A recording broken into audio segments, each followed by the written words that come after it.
quite so optimistic, Brian, but the fact remains that if they win tonight, they'll be level on points with Sunderland. So they seem to have acquired the art, Villa, of gathering points without playing particularly well, which is a decent habit. Well, it is. It's a habit that Leeds United have got into this season also, Alan, where they haven't played particularly well and they find themselves top of the table. Villa's season started with a bang last year. There's a lot of things written and said about John Gregory's team, but they've quietly and confidently gone about their job, and they've done very well. Let's have a look at the team news then. Sunderland back to full strength after making 6 changes for their Worthington Cup tie against Wimbledon. Goalkeeper Thomas Sorensen has played 7 hours of Premiership football now since he last conceded a goal. The defence in front of him just about picks itself. Chris Makin and Michael Gray in the fullback roles, with strength and experience in the middle in the shape of Steve Bold and Paul Butler. Nicky Summerby provides the width in Sunderland's 4-man midfield. Alex Ray gets the vote ahead of club captain Kevin Ball. Gavin McCann and record signing Stefan Schwartz complete the quartet. And the attacking force of Kevin Phillips and Niall Quinn already have 13 goals between them this season. Aston Villa, well, they made a couple of late changes, bringing in their first choice goalkeeper David James after an absence of 6 games with a knee injury. John Gregory has reverted to a back 4 in recent weeks.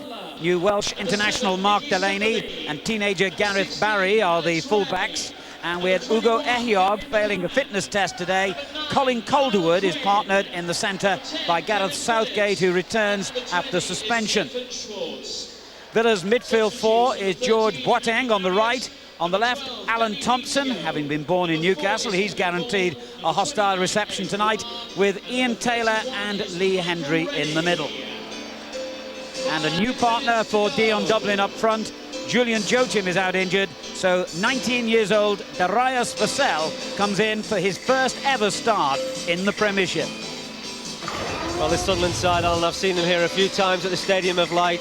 Very strong, very solid, as you would expect when you look at this particular back 4. In particular, Steve Bold and Paul Butler have been absolutely outstanding. Michael Gray has got a lot of confidence back, as has Chris Makin going forward on that right-hand side. Watch for Nicky Summerby. Doesn't always have to beat players, but he delivers a super ball into the box. It's certainly Kevin Phillips and Niall Quinn have benefited greatly from this season. And Stefan Schwartz just adds that steadiness on that left-hand side, allowing Gray to get forward and produce a type of quality that Summerby delivers on the left-hand side. Well, Aston Villa, they've certainly been hit with the blow of Ehiob not being able to play in their central defence. Gareth Southgate, Colin Calderwood, plenty of experience there. Mark Delaney, since his move from Cardiff, has come in and done extremely well at right back. Gareth Barry, also a player that's fairly inexperienced, but for me, this midfield 4 can certainly pose problems for Sunderland, especially Lee Hendry in that central midfield player's role. Heard Andy talking about him earlier. He bags plenty of potential. He's very busy, very energetic, and he'll want to join in with the front 2 of Dion Dublin and Darius Vassell. Well, Sunderland will be very envious of Aston Villa's substitutes bench tonight, because it actually costs more money in transfer fees than Sunderland's entire starting 11. The likes of Watson, Wright, Merson, Stone, all big money transfers. Enkelman, who's played the last half a dozen games, is the substitute goalkeeper. Ball, De Keown, lucky not to make the starting lineup according to his manager Peter Reid. Roy, new Irish teenager Reddy, and sub-goalkeeper Marriott for Sunderland. The atmosphere, as ever, fantastic here in the Stadium of Light. Only over light this evening, Sunderland and Aston Villa. Our match commentators Brian Marwood and Alan Parry. Thank you, Richard. Welcome back. Kevin Phillips has a chance of becoming the leading scorer in the Premiership in his very first season at this level. He scored 10 goals in 10 games so far, the same number as Alan Shearer, alongside whom, of course, he played on this very ground 8 days ago for England. The man he's got to beat to extend his marvellous start to the season tonight is David James, back in the Villa goal after half a dozen matches out with a knee problem. Well, Peter Reid and his team have got a fabulous record here. Sunderland unbeaten in their last 19 league games in the Stadium of Light, where they've conceded only 1 goal in 5 Premiership matches this season. John Gregory, the lollipop man these days. knows that his team are right on the heels of those leading clubs, but he's a great respecter of Sunderland's team and their crowd, who can almost act like an extra man. Villa in their change strip of blue tonight, Sunderland in the famous red and white stripes. A beautiful evening for football. Southgate the first difficult clearance. Murray gets it away, and Thompson, former Newcastle United player, guaranteed a hostile reception, gives the ball back to the home team. Their goalkeeper Sorensen, 7 hours without conceding a goal in the Premiership. Michael Gray looking for Quinn. The aerial route always so effective for this Sunderland team. Villa will know the problems he's going to create tonight. Well, there's one thing Peter Reid will be saying to his players early on, Alan, just get the ball up to Big Quinny. It'll come in from all angles, and Kevin Phillips will be looking for little knockdowns. Villa are going to have to cope with this. Gray's cross, not the best, easily cleared by the Scottish international Colin Calderwood. Summerby.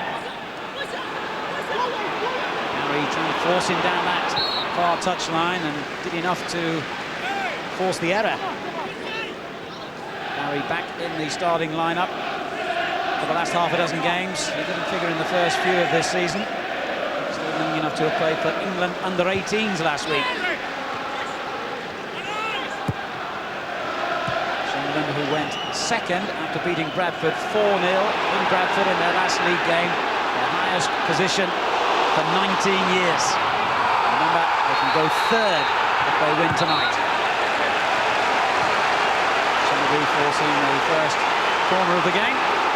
Well, he really does do a tremendous amount of foraging work on that right-hand side for Sunderland, Nicky Summerby. He hasn't got too many tricks in his locker, but what he does do, he delivers a terrific delivery into the box. And now, once again, Villa are going to have to defend correctly. Even better, they've got a free kick. Nearly made it count.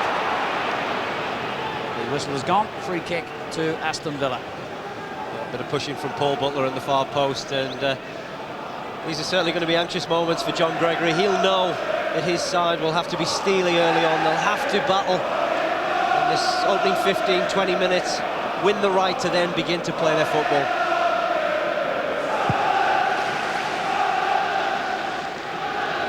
Steve Bow gets it clear. Good skill. Very important interception by Gray. Summerby. And in again by Barry, who wouldn't allow him room to turn. Quinn coming deeper than usual to take possession. Sell with the challenge on the ground. Sunderland come out with the ball, and Phillips suddenly breaks clear. He and Ray combine well then, and suddenly Aston Villa's defence was split asunder. Well, this is tremendous play from Gavin McCann. It's a wonderful through ball, really. And Sunderland had a great opportunity there. Mark Delaney's got to sleep a wee bit, but manages to get in a covering tackle. This is a fantastic opening from the home side. Well, they do have a corner.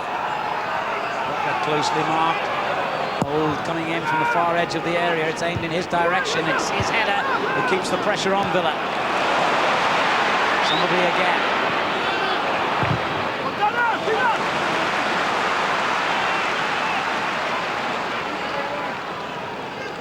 Win tonight, Sunderland. It will be their best winning sequence in the top division for 63 years, would you believe? They've already made their best start at this level for 44 years. Leon Dublin back, holding his defence, and it's another corner. Well, it just emphasises the amount of attack Sunderland have had so far in this opening 3 or 4 minutes. Once again, gaining another corner, having to deal with the situation. Butler bold, you're looking to cause problems here. Plenty of movement in the box. Got that ahead of his own man Bowl this time. Still not there, still danger, not cleared. And Quinn's shot blocked for yet another corner. They can't get out at the moment, Villa, can they? Sunderland have really got them penned in. Really will be delighted with this start.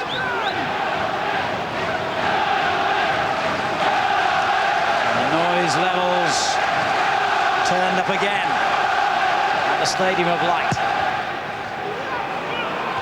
Bold couldn't direct it goalwards. Villa relieve the pressure, it's their throw. Aston Villa with only one win in their last 4 Premiership matches. A 1-0 victory at home to Bradford. And they're actually 5 points worse off Villa than they were at this stage last season when they topped the table.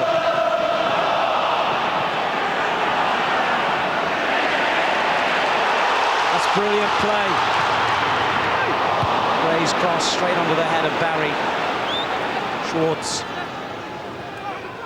And the Swede wins the throw. Villa think it's theirs, but they're going to be disappointed. Mr. Ellery's given it Sunderland's way. Gray. Now Gray. Tried the difficult route. Stopped by Boateng. Bold. Again helping it back. Long ball almost reaches Phillips and then is given away by Ray. Dublin. Toward Boateng. Unlucky for Vassell. Now Delaney. Corner flag. It's a disappointing ball by the young man who's just become a full Welsh international. Made his debut for them against Switzerland last week. Just looking at John Gregory down below us, Alan, and he's at the edge of his technical director. He'll really just want his Villa players just to keep the ball, try and give the back four some respite. Well, it's been gifted back to them there by Quinn, and Villa have a throw.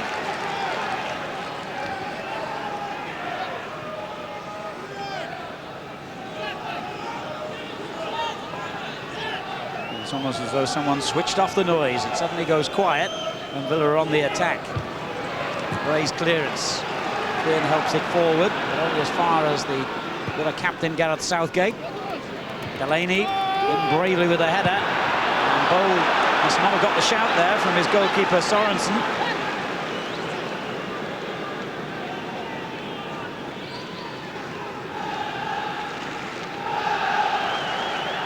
Well, there are some Villa fans here, and they're making themselves heard now as Quinn again loses possession. Ray there to win it back this time.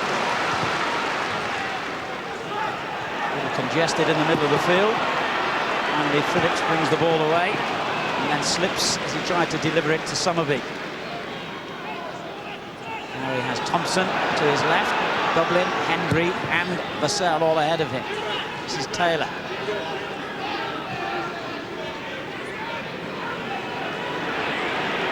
Hendry loses out. Phillips just gets too much weight on the through ball. Yeah, he's tried it a couple of times, Kevin Phillips, and great awareness, gets his head up, sees Nicky Summerby getting on behind Gareth Barry. I'm sure that's going to be an outlet for Sunderland.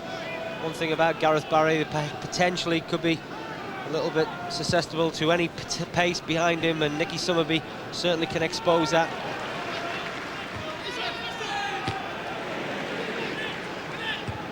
Barry's clearance. Bit of head tennis going on. Finally, the ball brought down by Summerby. And he couldn't keep control for long. And the referee didn't like that challenge. Free kick to Villa. There's a word with Summerby. Great shame, Al, because they had great possession. Lee Hendry just nicked a little ball around the corner, looking to play a 1-2 with Dion Dublin. And perhaps Villa have just rode the particular Sunderland storm, just trying to calm things down.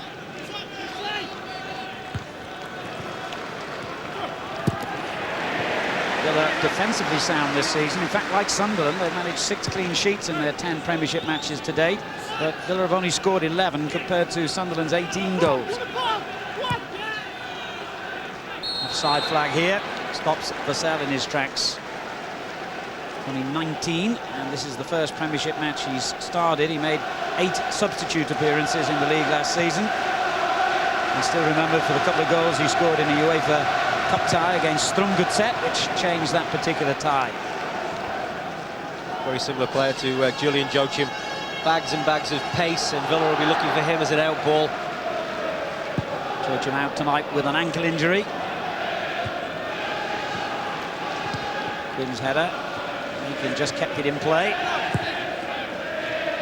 Good ball by the fullback, keeps the attack flowing. Schwartz looking for some more movement there from Gray. Phillips loses his man cleverly. It's a good tackle though by Taylor to win it back. There's plenty of confidence about Darius Vassell, an exciting sort of player who loves to take defenders on. Thompson leaves it to Southgate. Barry, and then a loose ball by Hendry. Fortunately for him, Southgate was covering in a good position. There's anything pretty about the Sunderland side, Alan. They're very effective. They're very solid in every position. They work extremely hard for each other. Epitomise certainly the way of their manager. And that's the reason, or one of the reasons, why they've been so successful so far this season. 20 points, which is exactly the same total they had at the same stage last season, when of course they ran away with the First Division title.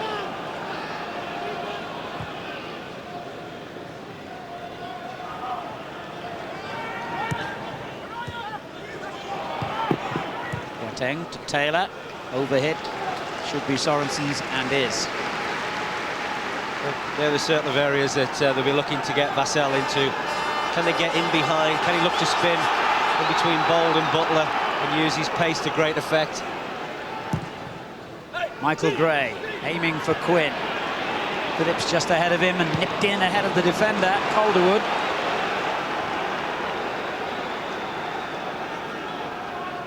Quinn must have won every ball so far pumped up to him. I said it might not be pretty, but it's so effective as far as Sunderland's concerned.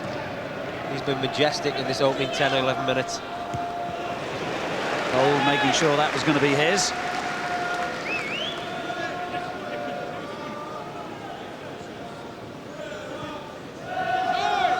And again.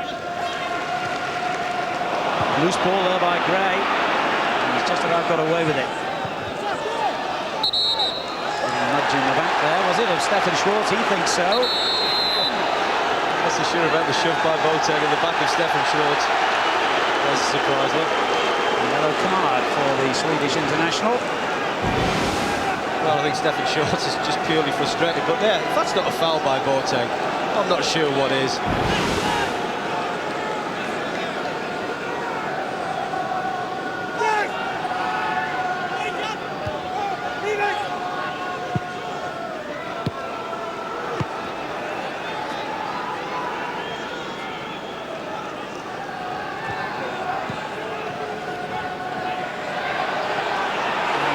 Away there, Vassell. He wasn't going to let the defender have it all his own way. And nor was Taylor.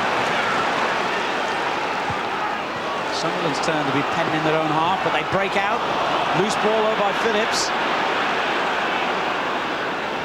Thompson. Marianne on the left. And that's a free kick. Now by Chris Makin.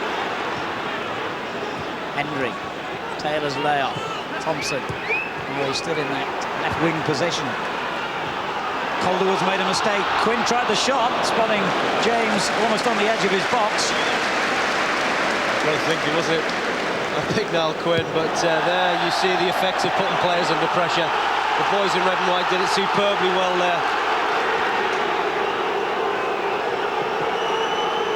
Calderwood acknowledges his error.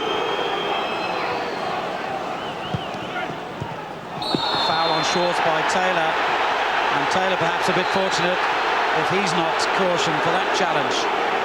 Temperature's beginning to rise a wee bit now, isn't it? And David Ellery just having to calm things down with one or two players. Much to the dismay of the locals, can't understand how Stefan Schwartz can get booked. Ian Taylor doesn't. Taylor now the only Villa player who's started every game for them this season. Free kick into the heart of the defence. Hendry has it back for Aston Villa. Vassell will chase Gray all the way here, and he's got some pace, and he's got round him. Can he finish? Sorensen did the right thing. That was great goalkeeping. Well, this is just pure inexperience, because Vassell does superbly well. We talked about his pace, and he gives Michael Gray 2 or 3 yards, nicks it in front of him, and here really is the time to do it. Sorensen stays big as long as possible, but really that is down to inexperience. And actually, if he looks up, which I'm sure he doesn't want to, again and again and again, he's actually got 2 or 3 Villa players in support. What a start that could have been in his first Premiership fixture, in which he's made the starting 11. He'll always get in on chances like that, Alan, because he really does possess electrifying pace. He will give defenders nightmares. Sorensen just doing enough to put that indecision in Vassell's mind and force him wide.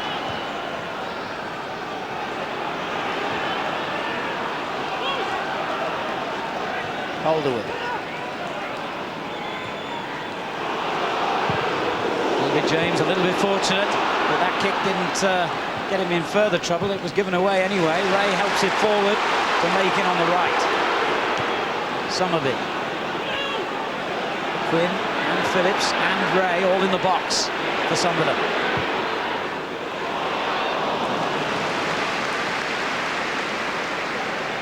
Good early throw from David James. Vassell dispossessed by Schwartz.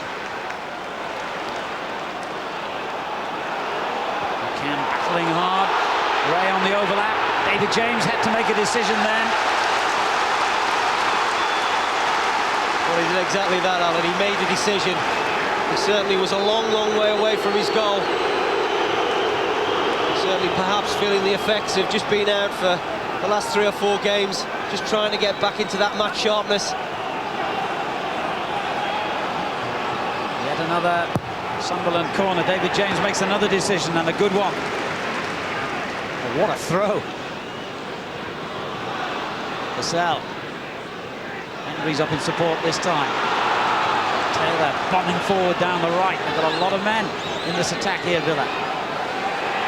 Ball a bit short there for Delaney. Did well to get it back to Taylor. Oh, a stretch then, Sunderland. It was their corner. Here's Phillips. Good ebb and flow to this game. Only Quinn ahead of him in a Sunderland jersey at the moment. Now Somerville.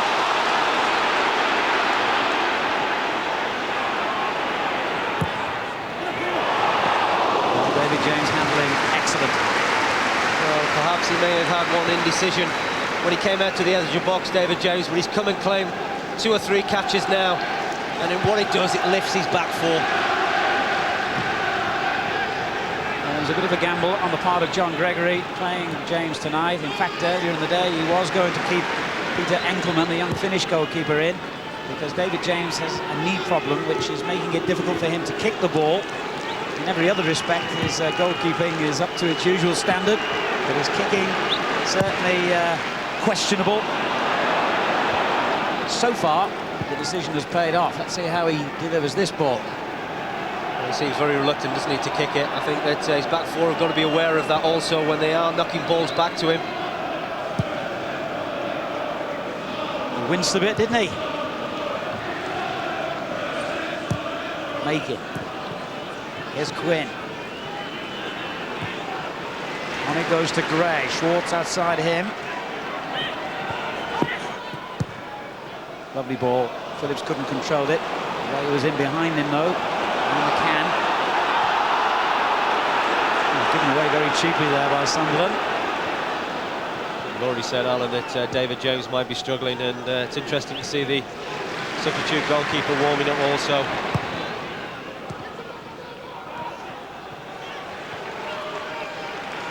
Is Alex Ray.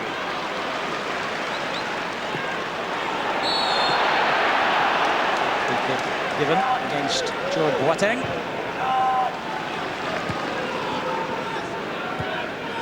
Somerville.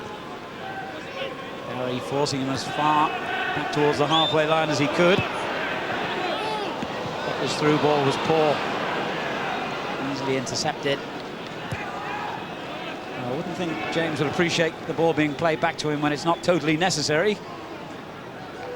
I think Sunderland haven't really cottoned on also, because you'd think that he would be looking, or any players, Phillips, Quinn, just really trying to close David James down whenever the ball goes back to him.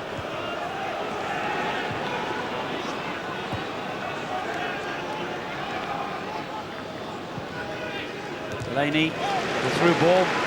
Ball picks it off. Phillips with the header on. Should be Calderwood's. Sunderland's throw. Been left out for 4 games, Colin Calderwood, until Gareth Southgate was suspended for the Worthington Cup tie against Manchester United because Ehiog failed the fitness test today.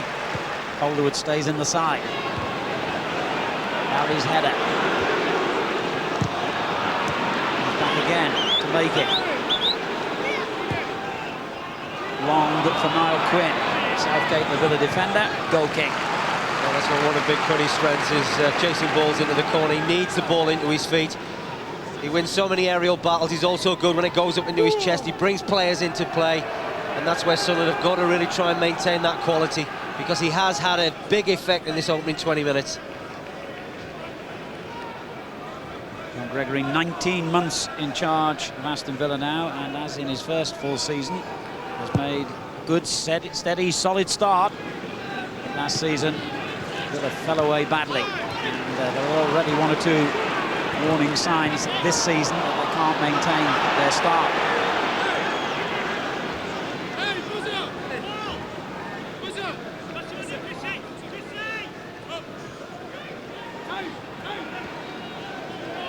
Calderwood.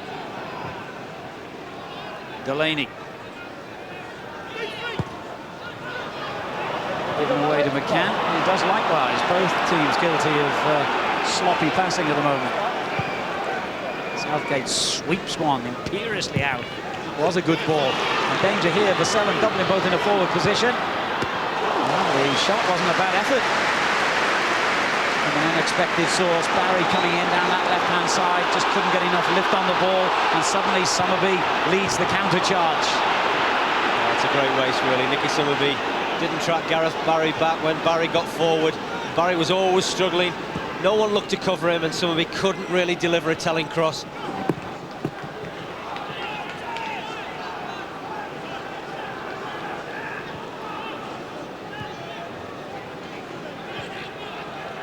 Another chance for David James to test out that dodgy right knee of his. More distance on this kick. Dion Dublin with the flick on. Easy for Gray, who was disappointed not to be even amongst these substitutes for England on his home ground just over a week ago. Bold, good defender. Gray with an excellent layoff. On it goes via Makin to Summerby.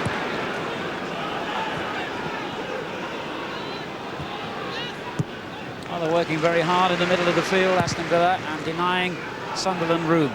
Both sides are, Alan. I think there's a tremendous amount of output in work rate by both Sunderland and Villa, and it'll be interesting to see whether both teams can keep this pace going. Villa have won at Newcastle and Watford on their travels this season, lost at Chelsea, Arsenal and Leicester, and have been defeated in 3 of their last 4 away games in the Premiership.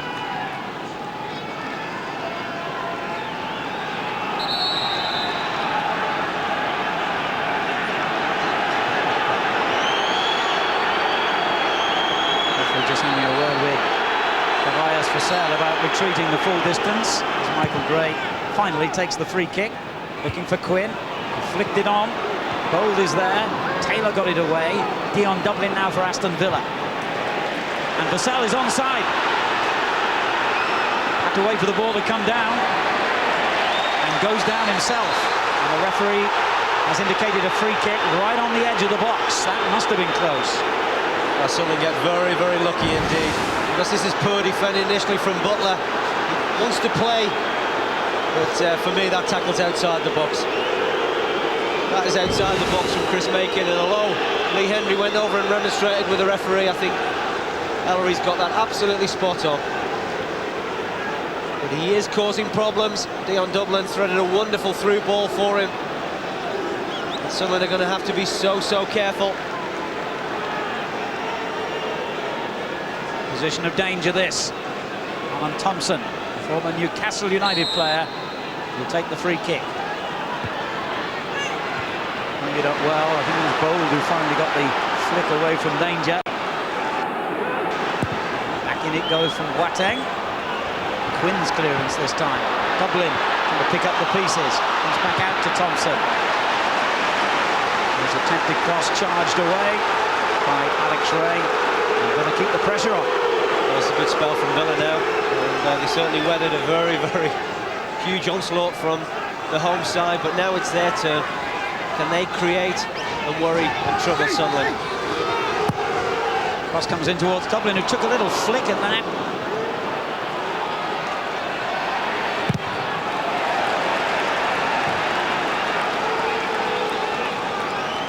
Well, they've certainly effectively kept the crowd quite subdued here, Aston Villa, and that takes some doing at the Stadium of Light. Well, you almost think Sunderland have got to go back to Route 1. I think they've got to go back to what was so successful for them early part of the game, and that's get the ball up to Big Niall Quinn and play from there. And Quinn was held then. Sunderland free kick. That's what he'll get, Alan. He'll get free kicks. He'll bring other players into the game, and what he will do, he'll give the Sunderland back forward just a little bit of relief and allow the midfield players to try and join in.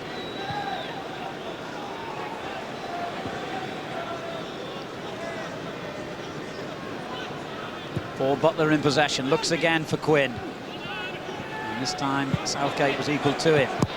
Barry's clearance is a good one. And Vassell controlled it initially. And suddenly Phillips sneaks in between the defenders. Disappointing end. But it looked a promising moment then for Sunderland. I think Niall took it very, very early, didn't he? But that just shows you if you can be alert, as Kevin Phillips was in that particular area of the field. Ball goes in behind the two centre-halves, and really Phillips does extremely well, once again foraging.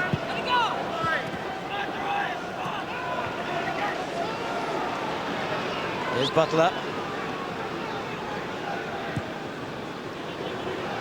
Gray. Steve Bold for Sunderland. Again, the pressure from Villa. Ian Dublin this time, forcing Sunderland all the way back to Sorensen. Returning, that was Delaney. Engelman is the substitute goalkeeper, who's still warming up there, just in case there is a problem with James. Well, clearly was a gamble with David James. He certainly hasn't let Villa down so far. His handling has been very clean indeed. I'm sure that John Gregory would have known the type of atmosphere that would have been here this evening, and he certainly would have had, or wanted to have, a player with the experience of David James playing tonight. Aston Villa finished 6th in the Premiership last season, before he joined after his 7-year spell at Liverpool.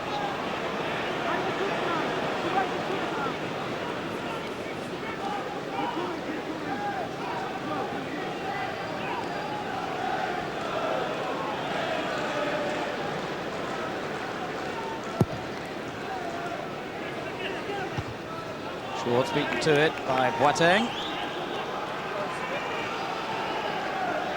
Settling well now, George Boateng, after an uncertain start to his Villa career.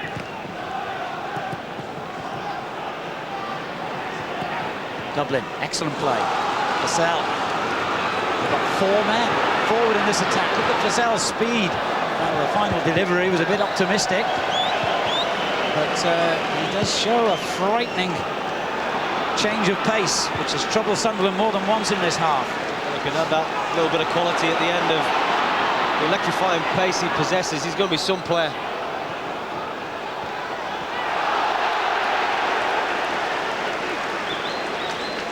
He actually set a club record for Villa's youth team, scoring 38 goals in one season, Darius Vassell.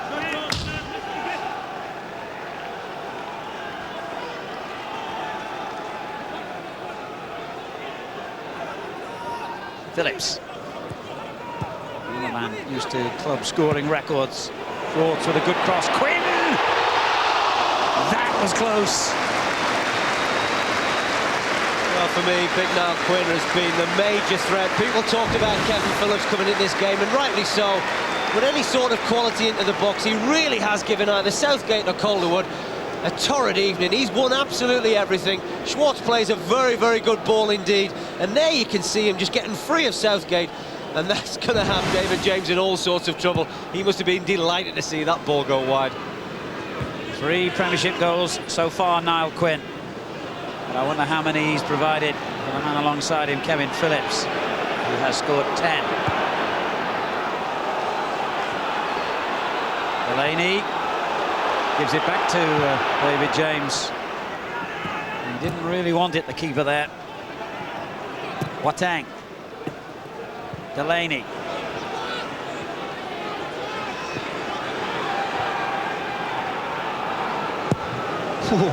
The crowd recognised then it was rather a dangerous thing to do by Sorensen, let the ball run across him then.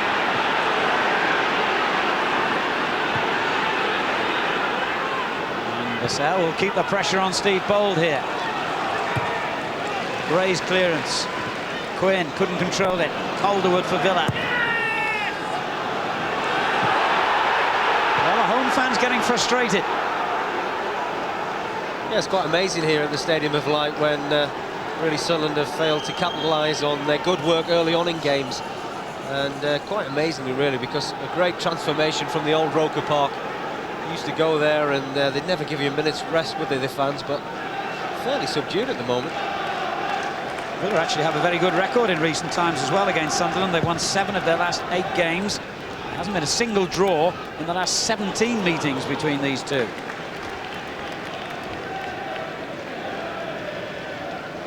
Well, he doesn't look too delighted. I suppose you could say he never does, but I think he will be dissatisfied with his team's first half performance so far, and they could be in even greater trouble here as Hendry threatened. Well, this is what Lee Hendry's capable of doing. Really, Dion Dublin does superbly well there. The ball in behind, he just wants to try and lob it over Sorensen.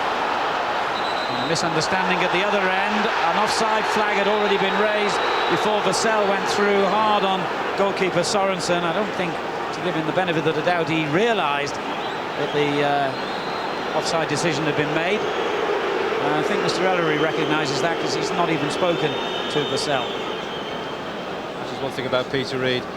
I'm sure that if he would have been disappointed with his team's performance, he wouldn't still be sitting up in the stand, that's for sure.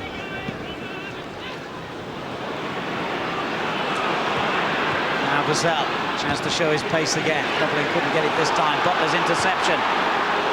Long for Phillips. Quinn on hand. That's a corner. Well, they look very uncertain though. I'm sure that the fact that they've lost Egiog so soon coming into this game, that it seems to have disrupted the pattern. Colin Calderwood, a very experienced defender, having to come in and play alongside Gareth Southgate. At the moment, Big Niall Quinn has given them plenty of trouble. Excellent handling again by David James. He's looked superb, hasn't he? Whenever he's come for situations like that, he's looked so confident. Gray knocks it back in, offside the decision. It was late, certainly was late. I'm not sure whether Niall Quinn would have had the pace to take him away from this back four. It's actually Kevin Phillips who's coming out late, and as that ball goes in, he's clearly not offside. Niall Quinn is not offside, but Kevin Phillips is, but he's not interfering with play. Delaney gives it away. There's Quinn again. Phillips needs some help. Gives it away to Gareth Barry. Good ball for Boateng. He's lost possession. Schwartz. It's a little bit untidy at the moment.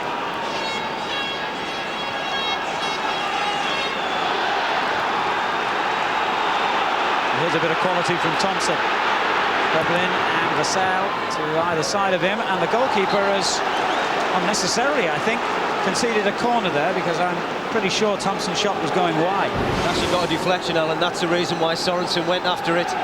It's come off a defender. It was Butler. Sorensen is hoping to keep the ball into play. Yeah, good spot. Thompson back in possession again. A dangerous ball in, and Sunderland for a moment didn't have a clue where it was. Bold hooks it behind for another corner. Well, Thompson's just provided 2 moments of sublime skill. Earlier when it was his shot that was deflected, and then really tricking and turning, and Steve Bold very nearly put that in his own goal.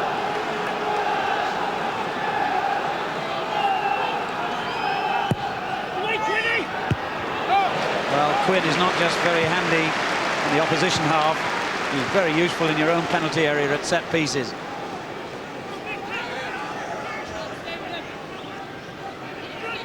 "10 minutes to half-time, still no goals at the Stadium of Light.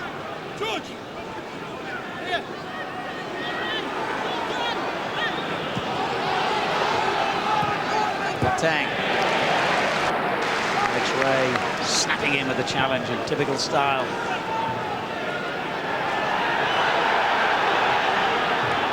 Sell. He's got some neat tricks, a lot of pace. Slightly overdoes it occasionally, but an exciting player.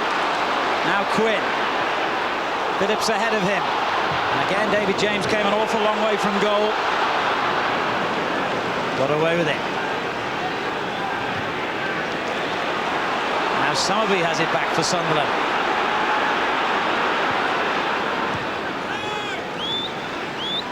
Make it. McCann. This is Schwartz, and on again to Gray. Quinn deflected it beautifully for Phillips. McCann. Well, this is their best build-up of the game so far, Sunderland. Quinn. Lovely 1-2 between him and Ray, but in the end, nothing came of it. But that was an excellent movement. He's been fantastic now, Quinn, for me, Alan. He really has been the best attacker on view. Everything about his game so far, he's been delivering with great quality. Up in the air, down on the deck, and certainly Calderwood and Southgate. Calderwood certainly feeling the effects of that shot from Kevin Phillips. I guess it nearly sent his head into row Z.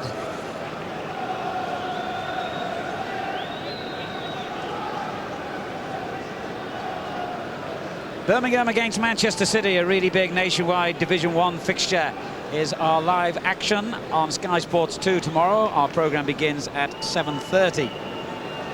Then on Thursday, a UEFA Cup special for Sky Digital viewers, as both Leeds United and Newcastle United are in action live on Sky Sports News. Now Peter Reid has left his seat in the director's box, and that snarl means trouble for somebody. I think even the cups will be hiding at half-time. Oh, he saw the funny side of that. He's in tune with everything, isn't he?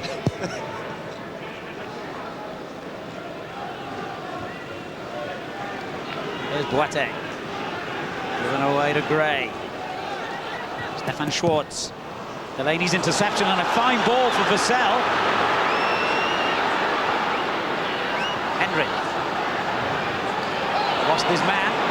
Keeps possession. And almost picked out Dion Dublin. Well, there's enough there for Villa, for John Gregory to take a lot of heart and encouragement from this first half so far, Alan, because they have been able to carve open 1 or 2 chances.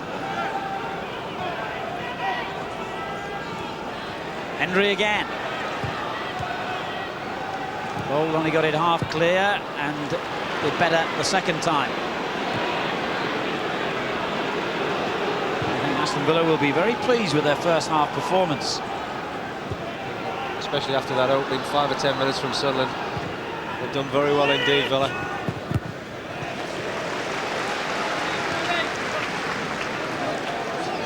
He wants to get on with it, doesn't he? The referee won't allow Villa to get on with it until they go to the right position for the throw, which Delaney has done.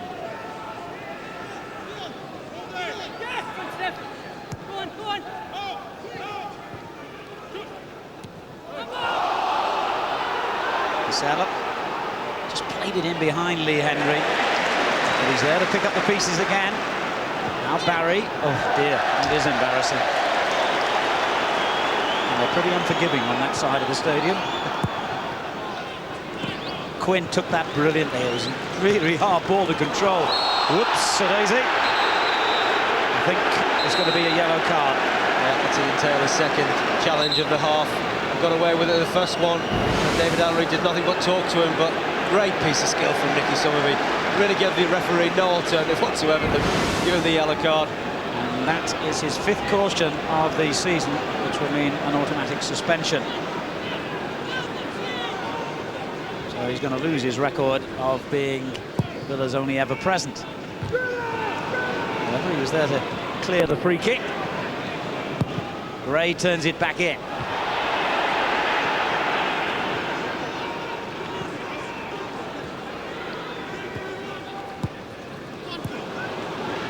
They just can't find any room, Sunderland, and for that, credit to Aston Villa. Great work rate. Really is terrific work rate.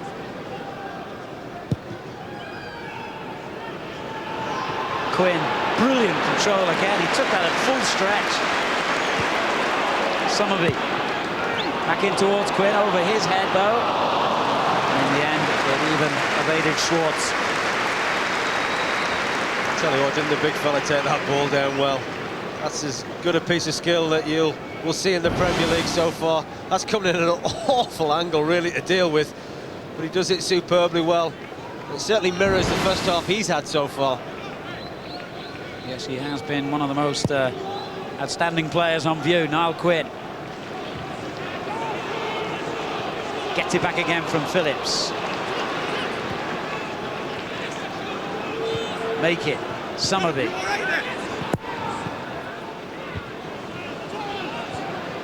This is Barry for Aston Villa. Now Lee Hendry. Decent ball, but Delaney hesitated, and that forced him to make a rather desperate lunge towards Gray, which is going to earn him a yellow card. Well, Wild and Rash come to mind with that particular challenge, and that's one that you certainly can't have any complaints whatsoever. And Mark Delaney really is a million miles away from the ball. And it was his own indecision, really, that got him into bother then. 3rd caution of the half. Gray's free kick, angled towards Quinn. He finds Phillips. Quinn's shot, easy for David James. Well, once again, when that ball comes up to him, he really does look to bring players into the game very well, and as you can see there, that's why Kevin Phillips has been so prolific in the last 2 seasons.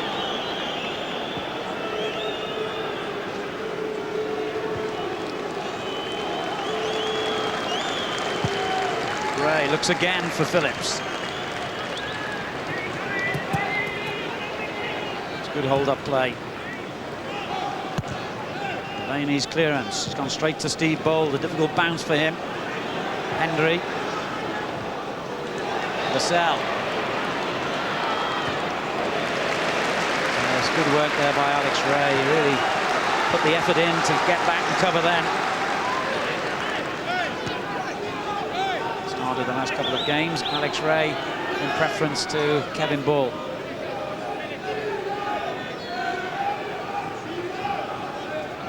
Boateng's throw, looking for Dion Dublin.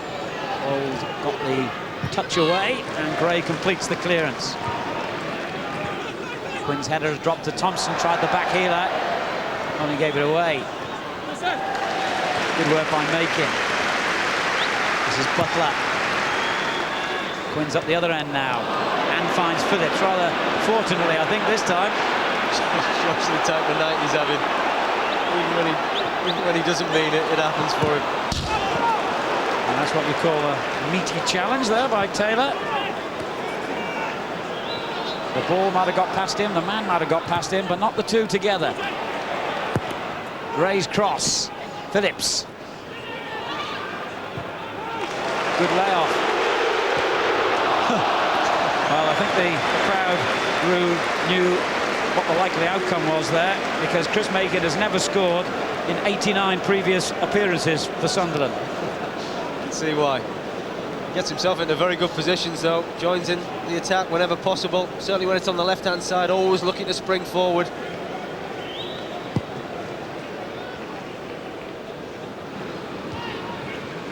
There's Phillips, Quinn. It's not given away to McCann.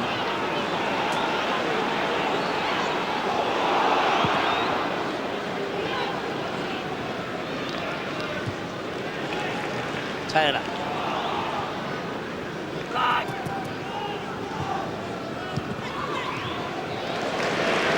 play, Gray. Schwartz with an excellent ball. Oh, it almost sneaked in behind Calderwood. Comes out to Somerby. Fancied a shot, thought better of it, and couldn't get onto the return ball from Phillips. Couldn't set himself, could he, Nicky Somerby? Picked it up superbly well. Tries to play a 1-2 with Kevin Phillips. There'll be 1 minute of stoppage time to add.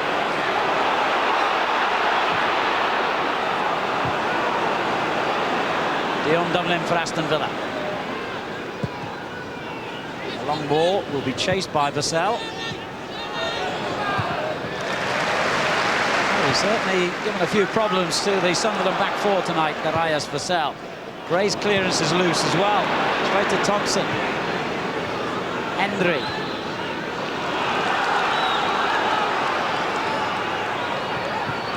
Taylor slipped. Can't make his mind up which way to go. On it goes to Barry. He was lucky to get that back. Second chance for him. And he's taken it well. The cross too deep for Dion Dublin. Well, both sides have played reasonably well. I'm sure that both managers will be reasonably happy. What they both have lacked, though, is that little bit of guile in the last third. Both Villa and Sunderland, just to open that defence up, just to perhaps create the type of chances that the likes of Phillips, Vassell, Quinn and Dublin can put away. And because of that, we reach the interval with no goals. Darius Vassell certainly had probably the best chance of the first half.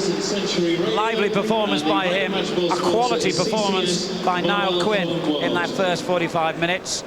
Half-time score, Sunderland 0, Aston Villa 0. We'll be back on Sky Sports 1 and Sky Sports Extra.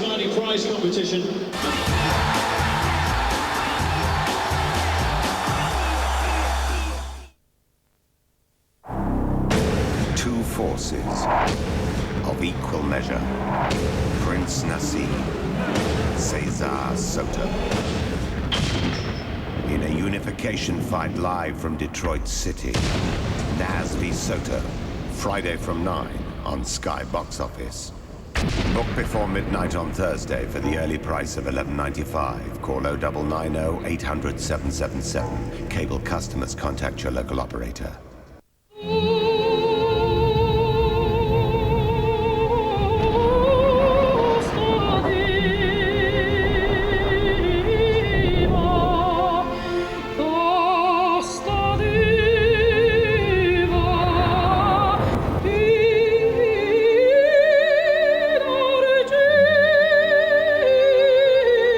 For a faultless, smooth drive, the new Mondeo Z-Tech. The two most important things in finishing are power, accuracy, and practice. Coach Valeri è un genio, ma I suoi metodi possono essere strani.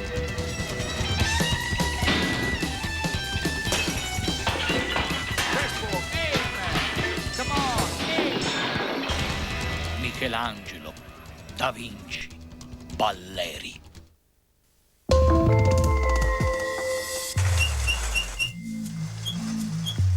With Open Interactive TV, you can shop, and we can drop to your door.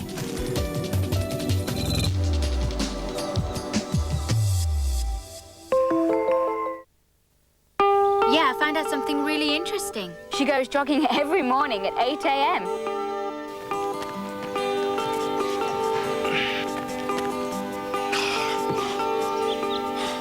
The hamburgers have got to go. She's a vegetarian.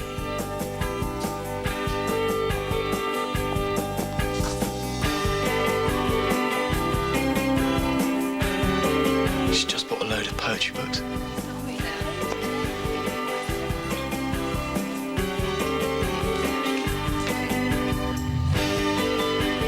More to say, the new pay-as-you-go from 1 to 1. He's just escaped from prison. Just smile, you're doing great. She wants to put him back. I'm a federal marshal and you're under arrest. You want to sit down and have cocktails with a woman who tried to shoot you? George Clooney, Jennifer Lopez. Damn it, Jack, put the gun down! Out of sight. Own it on video now.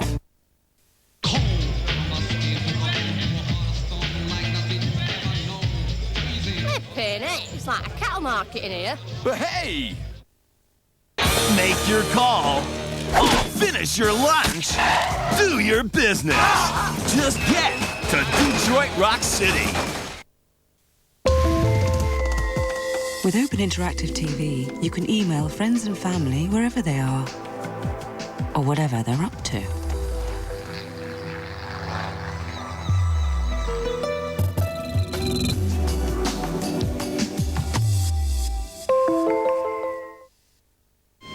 The time has come to gird our loins and let loose the dogs of war. Whatever your sport, Pro Sport protects. This is madness.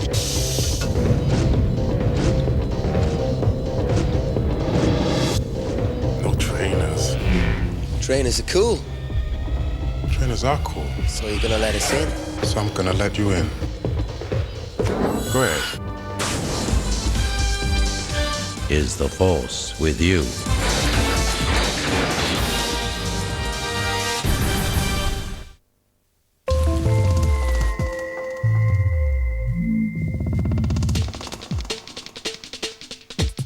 With Open Interactive TV, you can book tickets through your television.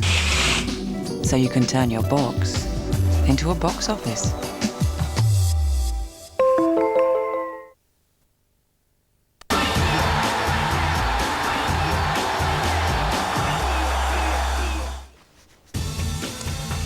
Tomorrow night, from the First Division, it's Birmingham City and Manchester City, Sky Sports 2 and Sky Sports Extra at 7:30. Thursday night for Sky Digital viewers, 2 games, 1 channel, Leeds and Newcastle United play in the UEFA Cup. It's on Sky Sports News at 7 o'clock. And the Victory Shield Series, the schoolboy football continues Friday night at 8. Sky Sports 1, it's Northern Ireland against Scotland. Well, no goals yet, Andy, at half-time. And I think you've got the evidence to suggest that there's no surprise there at the Stadium of Light. I don't think there is, Richard. When you think of the 20 games they've played in the league this year, 12 of them have been clean sheets for both of them. I mean, I think I said the strengths were not giving goals away. And I think we've seen that tonight. And for the most part, goals at the stadium this year have come in the second half. So Yes. it's fingers crossed that we do see one second. But you've got a view on the penalty, I think, which contradicts the boys at the ground tonight. Yeah, I think Brian said he didn't think it was a penalty. My first reaction when I saw it, certainly from the TV camera angle we had, was it was a penalty. I thought Chris Macon launched into a tackle he maybe should have stayed out of, just checked his run, he got committed, he got tempted in, and I thought it was a penalty, but I can understand David Ellery not giving it, and I think we can look at why. First thing you thought was he must be offside, but we can see here, this is Darius Vassell right there. He's even in his own half, so there's no problem with that. He's not offside. They step out then and try and play him offside and don't get there.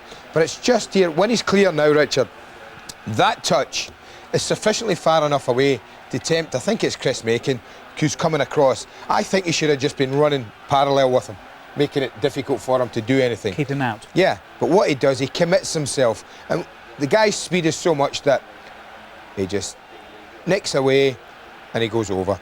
Now, people might say outside or not. Well, I think it's inside. But here's the problem for the referee. As the tackle goes in, you can see quite clearly Vassell is either just in or on the line. Now that is in the penalty area. The referee is looking at this right across there, Richard. That's David Ellery's angle. A difficult one for him to make an accurate judgment. The linesman is looking right across here. He's at the other side of the pitch. He can't help him. And you've always said if he's going to make a big decision, any referee, he has to be absolutely certain. He has to be absolutely certain. He can be here. I don't think he can be here. Because you see Macon ends up outside the penalty area, although Vassell ends up inside it. I think if he had our view, if he could look right down the line of it, he might have been given a penalty. I can understand why he didn't from his angle, and I think unless he was 100% sure, he made the right decision. But I think Sunderland got lucky then. Darius Vassell has got pace. He needs, it would appear, a little composure. Brian made that point. I think that's right, and composure comes with age and experience at this level. This is only, I think, his second start. He's made plenty as a sub, but this is only his second Premiership start, I think, for Aston Villa. So he's bound to be a bit nervy. But his pace, I mean, it surprised everyone. No, it didn't surprise everyone. Surprised Michael Gray, because they commit an awful lot of men forward and lose the ball. And it's just it's a hopeful clearance, really. But once, I mean, look at that. How much of a start has Michael Gray got? 2 or 3 yards? At least. But he just puts on the afterburners, this kid. and he's away. And I thought when Michael Gray goes to ground, you know, if then, Richard, he could have driven sort of in a little bit infield, what you try and do is drive in so that the goalkeeper loses the kind of angle he's at and you can straighten him up a little bit. But he goes at a little angle, loses it a bit then, and I thought, you've got to hit it. So he can't go left side now, can he? Well, I think if he goes that way, he knows the chance is gone, the angle's too acute. He might just have caught a glimpse of this player coming back in that tempted him, but I thought, if in doubt, put your foot behind it. You're a young lad, you might get lucky. As soon as he goes that way, the chance is gone. So we're still waiting for the first goal at the Stadium of Light. Sunderland 0, Aston Villa 0, but it's been lively enough. As we said, most of the goals scored there this season have come in the second 45. That's next.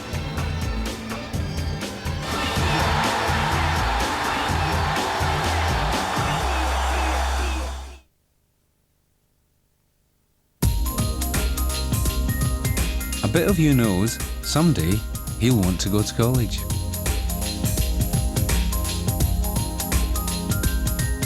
A bit of you knows someday you'll want more than just 2 weeks in the sun. A bit of you knows one day you'll want to paint landscapes in Provence. A bit of you knows the attic would make a wonderful study. With national savings offering the widest range of tax-free investments, a bit of you knows you should invest a bit with us.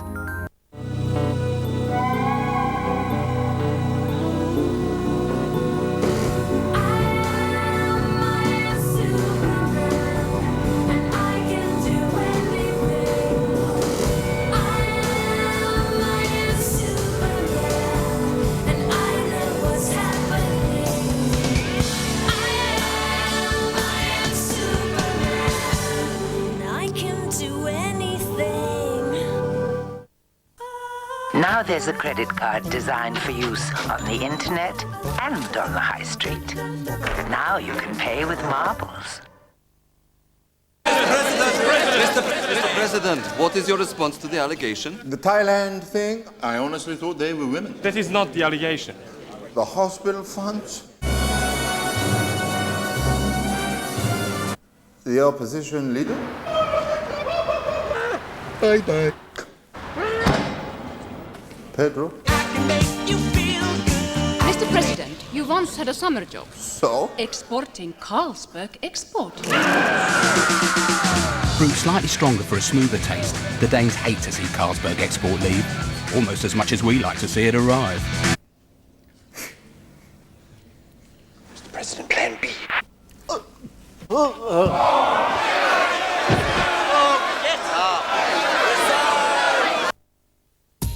For information about our new tax-free savings certificates, a bit of you knows you should call this number now.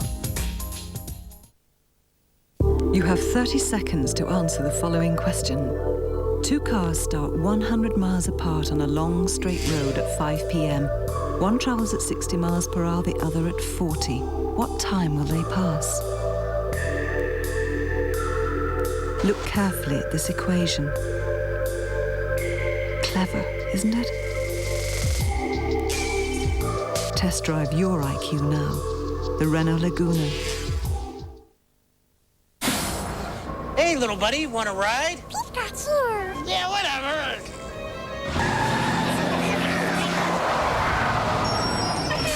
I'll be right back. Where can you catch all 150 Pokemon? On your Game Boy, that's where. Pokemon for Game Boy is here. With both packs, you can catch them all. Games and systems sold separately. For information about the tax-free National Savings Cash ISA, a bit of you knows you should call this number now.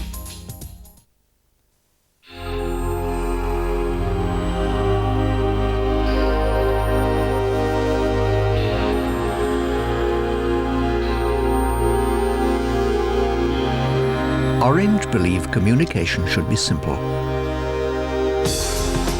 That's why with us you can send and receive the written word however you choose to, without being tied to one place. The future's bright. The future's orange. Good morning, children. children are our future, Something's going down. but the price of education Taking over your school.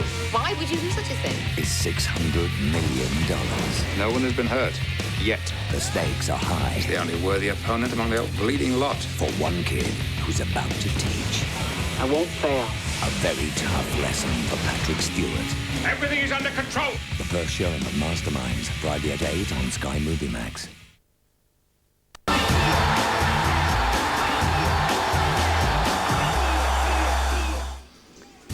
There's live boxing on Friday night on Sky Box Office, the world title unification fight between the WBO featherweight champion Prince Naseem Hamed and the WBC champion Cesar Soto. Also live from Detroit, Eric Morales defends his WBC super bantamweight crown against the former world champion Wayne McCullough.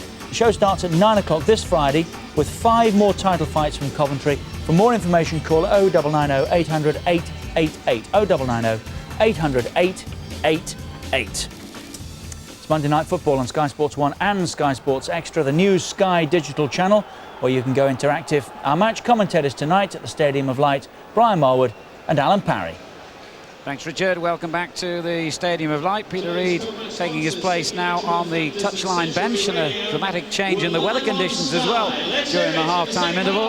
Raining very heavily now, or Tankendoon, as they say in this part of the world. Thank you, wasn't it, in Sweden? No changes of personnel, and it'll be Aston Villa in the change strip of blue and white to get the second half underway. Pretty satisfied, I would think, with their first half performance, and they might have had a penalty, they might have had a goal, and Darius Vassell, the man involved on both occasions. I'm sure John Gregory at half-time would have just been saying to their players, try and get some quality in behind this Sunderland back four. Vassell is causing bags and bags of problems in behind Bold and Butler with his pace. He'll get in again, that's for sure. Sunderland with their fabulous defensive record, they've not conceded in the last 4 Premiership fixtures. Here it is, Vassell. Just caught in possession then, but Villa keep it. Delaney on the right, and Vassell bowled over, if you'll pardon the pun, by Mr. Steve Bold. You can't run, can you, when you've got no legs? Very profound.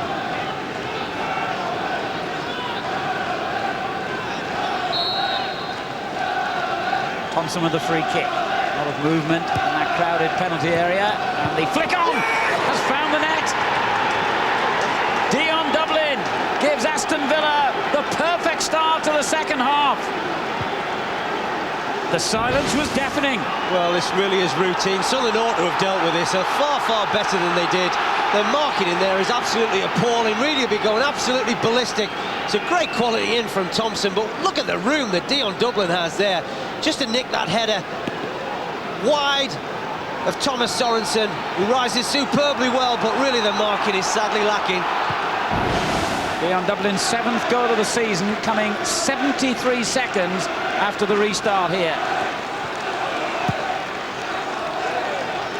Well, sometimes you're never sure when the opposition scores, because it was met with such silence here. The ball flashing into the back of the net. Dion Dublin knew he'd scored.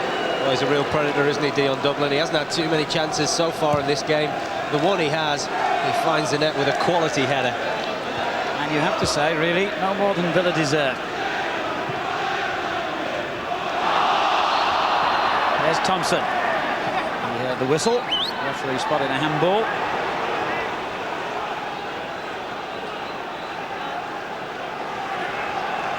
Well, this fellow will be hoping that they can certainly respond in the fashion they did in the opening 10 minutes at Sunderland, just pump balls in there. Making, looking for Quinn. Get it away by Calderwood.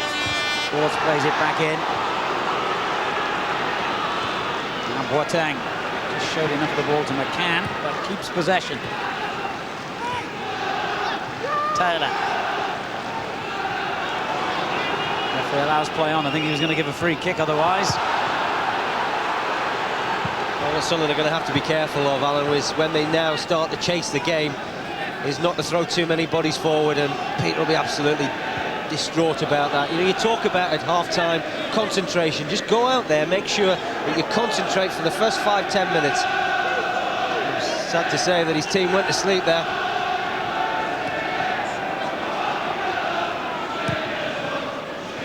Phillips, great control on the chest just to deflect the ball into the path of Ray. Now Summerby. Quinn the target again. His header almost found Phillips. Villa coped with it well. There's Gray though. And Phillips control, just let him down there. Well, Colin Calderwood put up his hand to apologise to his fellow defenders because he's gone to sleep. We talk about concentration at one end. Now's the time that Villa have to maintain theirs. Quinn. Southgate gets it away. Good determined run by Gray. And he picks out Phillips once more.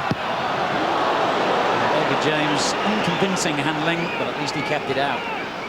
There's a couple of occasions now Kevin Phillips has found himself free in and around that 18-yard line, and the form that this fella's been in this season, well, I can't afford him that type of room.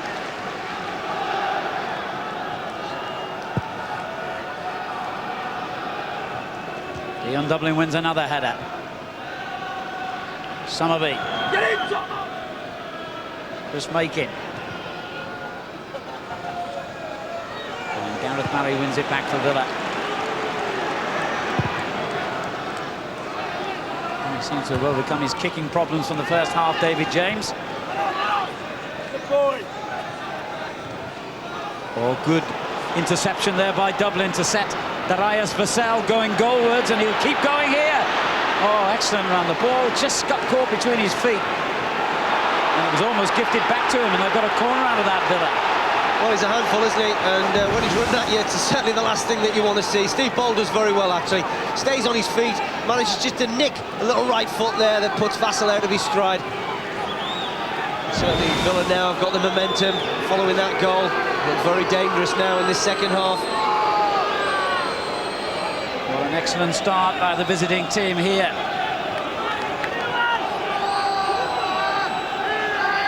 Dublin and Vassell on the far post. Ooh, Dublin took an air shot at that one, and the referee had seen an infringement anyway. Sunderland's free kick. Well, Dion Dublin, another player in form this season. 7 goals. And he, you can see there, really just comes off, and Quinn and Bold, perhaps the two players that you would think would be picking Dion Dublin up. Really neither of them anywhere near Dion Dublin, and when he gets that type of time and room, he really does punish you.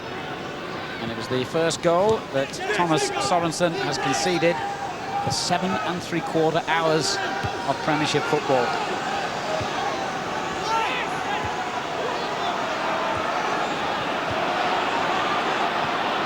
Here's Quinn. Couldn't turn it back to Alex Ray.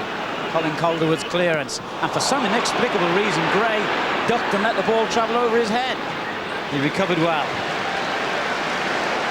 Vassell's got a problem now, and whether that's a little hamstring pull or a little calf strain, I'm not sure, but to pull up like that in full flow clearly means that he's potentially going to have some treatment now from the physio, Jim Walker. Well, if it is a hamstring, it's the sort of injury that all quick players dread most of all, of course. That's Michael Owen. Well, he looked really in full flow, and you would have expected him to get in behind, and that, to me, looks a strain, whether that's the calf or the Achilles, but it's not the sight that John Gregory will want to see, because he really has caused Sunderland problems with his pace.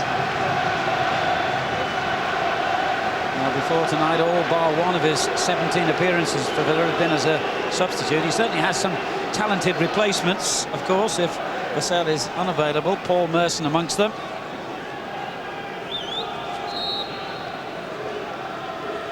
John Gregory and his coach Steve Harrison discuss the options.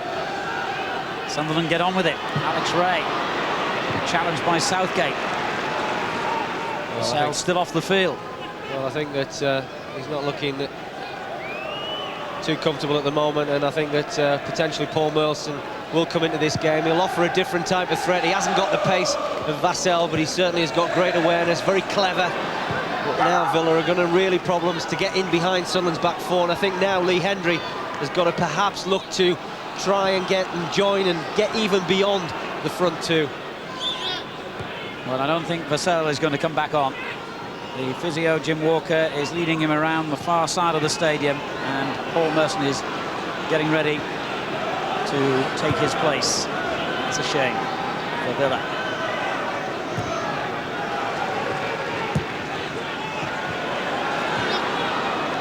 Gray for Sunderland, meanwhile. Looking for Quinn in the middle. David James got away with mishandling that one. I'll tell you, he meant it.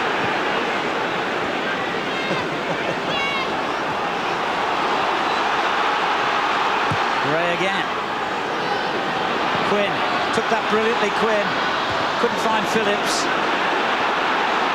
Oh, cheeky skills there by Henry. And doubling up full stretch, control that ball well to find Thompson. Boateng on the right. Gray's there again to win it back.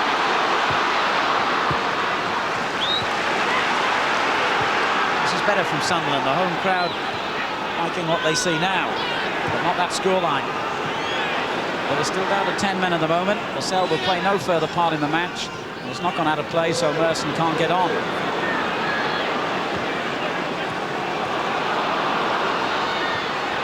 Tackle there, young Hendry. And an equally good one to win it back. Schwartz. Gray, ever effective down that left flank. There was a claim for a handball there as Calderwood nipped in to win it back. It's still not gone out. So Villa still have to go one man light. John Gregory can't believe really what he's seen at the moment. He wants to make a substitution. They're one player light. They're now under the cosh. They're desperate to get Paul Merson on the field.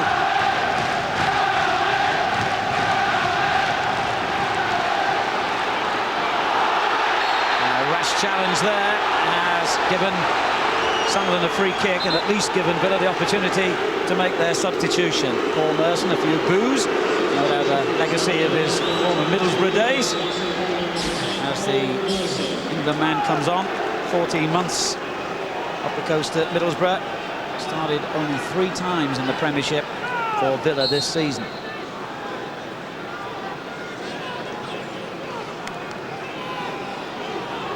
McCann and Summerby, the 2 players over the ball. They've taken it quickly though, Sunderland, to get it wide to Gray.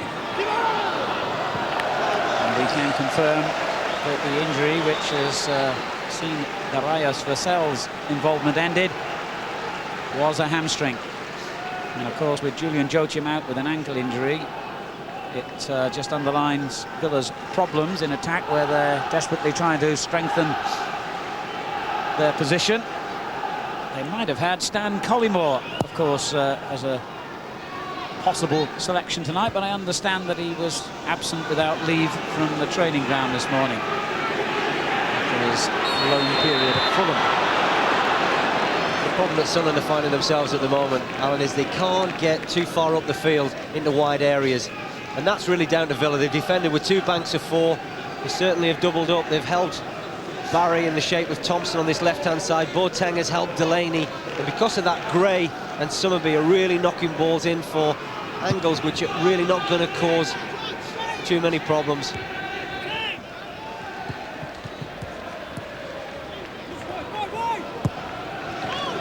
Gray turned and Quinn controlled beautifully. And on it goes to Ray. Given away to Barry. It's offside. Paul Merson's first involvement was to get himself caught in the offside trap. He hasn't scored, incidentally, for 9 months, a total of 23 games now, and his last goal actually came not far away at Newcastle United. It was a great goal as well, if I can remember rightly. You must have a good memory. I was actually there that day. It was a contender for goal of the month. Gray's free kick. Quinn's header on. Taylor gets it away, but only as far as Alex Ray. Strokes it wide again to Gray. First point of many of Sunderland's attacks tonight. Exactly, that's where Villa have done well. You just look at the 3 Villa bodies around Michael Gray, just hasn't been able to get into that last third.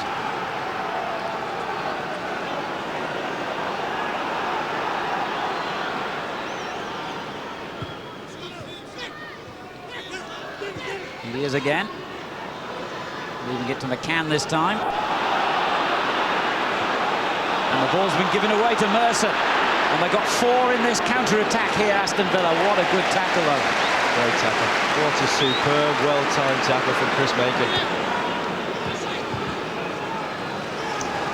Well, I'm glad to say, despite the best efforts of FIFA and 1 or 2 referees, the art of tackling hasn't died out completely in the British game. Quinn.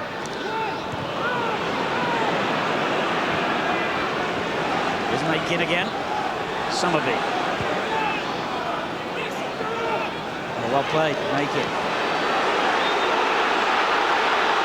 The crowd getting frustrated with him, but he kept the ball, that's the main thing, and as a result it's gone into Quinn, who's in a great position. Handball, was it? Yeah. It was. Yeah. Penalty. Delaney can have no complaints about that. David Ellery's got a great view of this. And it's a ball that's knocked in. It's troubled Villa all evening. The diagonal ball. It was from Butler. Quinny there's pulled away to the far post. Takes it on his chest. Actually comes off Quinny's hand first. And Delaney, well, he will be amazed when he sees that one again. It does hit his hand, but it's the second hand. Because the first one comes from Niall Quinn.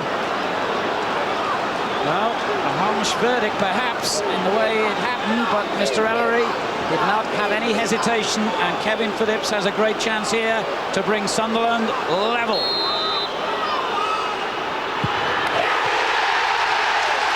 Cue the music. Well, they get lucky, don't they? They really do get lucky, but it's that man, Niall Quinn, that really causes the problems, and Kevin Phillips perhaps not having the best game that we've seen from him this season, but he certainly is calm, cool and collected. And he didn't want to look, did he? 11 goals in 11 games. He's nudged himself ahead of Alan Shearer, no less, in the Premiership scoring charts. And Sunderland are back level at the Stadium of Light. I'll tell you what, we might have a game, but we've certainly now got an atmosphere in this stadium.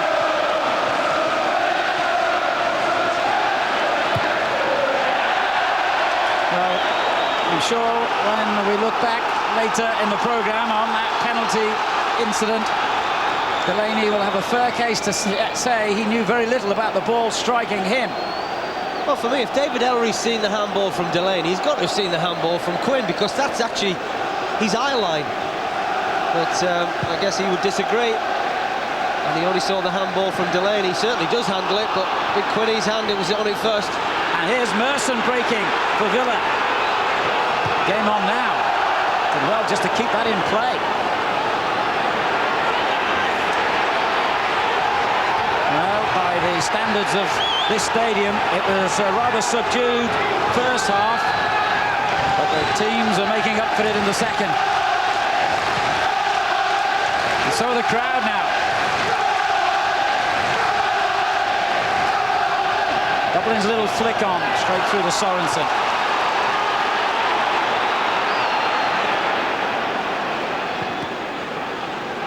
Well, Villa will be only too well aware of their record of having scored more than 1 goal only once in their last 17 away games in the Premiership. They have to do so to take all 3 points now. Well, I suspect they would have started the night quite happy if someone had offered them 1 point. It's a formidable place to come and win this, as most teams have found. 19 games, remember, unbeaten on their home patch, Sunderland. I tell you what, you hate to think if Kevin Phillips wasn't around on this Sunderland side where they would get goals from. You know, Niall Quinn has been superb tonight, but he isn't a 15 to 20 goal a season man, certainly I don't think in the Premier League. And Peter Reid must pray every day that Kevin Phillips doesn't pick up an injury. Well, Well, he set himself a target of 20 goals for the season, and he's more than halfway there, and it's still only October. And this, remember, in his first season at this level.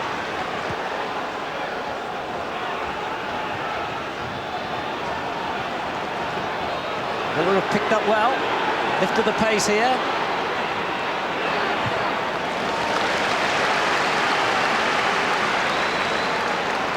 I understand that even the Sunderland manager, Peter Reid, felt that the decision of a penalty was rather harsh. I have to agree with him. And once again, a major refereeing decision comes under the spotlight. Butler's clearance, Phillips trying to get on the end of it, Calderwood gets it away. McCann, that's a good ball for Somerby. Phillips has made ground in the middle, but it didn't matter because the tackle from Southgate was excellent, well timed.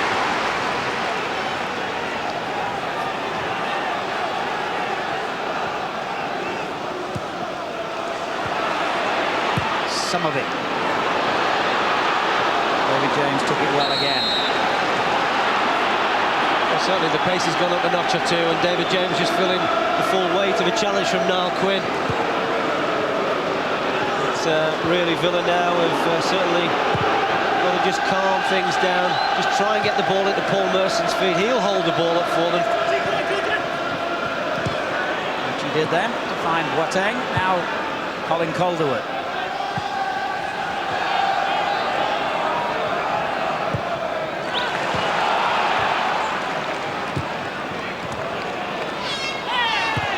Seems strange to say that they're missing a player who was starting a Premiership match for the first time, but certainly the absence now of Darius Vassell has just taken away a key element for Villa. Well, he's a real threat, and the reason he's a real threat was because of his pace. It's always a great out ball from the back. If you can play that ball in behind with any real semblance of quality, and as he proved time and time again here tonight before he went off with his injury, you know, he will prove a real handful for any defenders, and once he gets that composure together with his exciting pace, he really is going to be a handful in the Premier League. 25 minutes remaining to sort out a winner here, and this game really is back in the balance now. Bad screaming handball against Hendry, but I think the verdict is only a throw to Sunderland.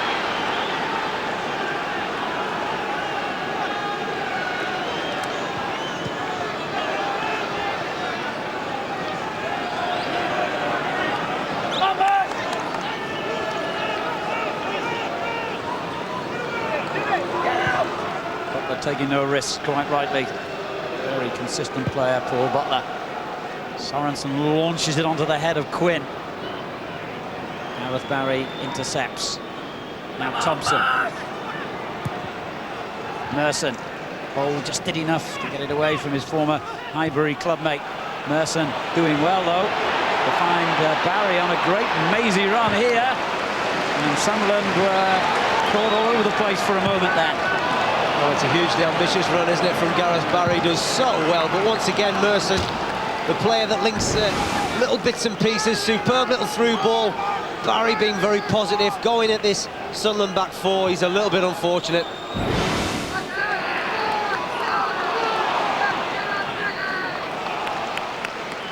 Thompson and Somerby clashing, throw into Villa. And the 18-year-old Barry, who made that marvellous run a moment ago, will take it and get it back.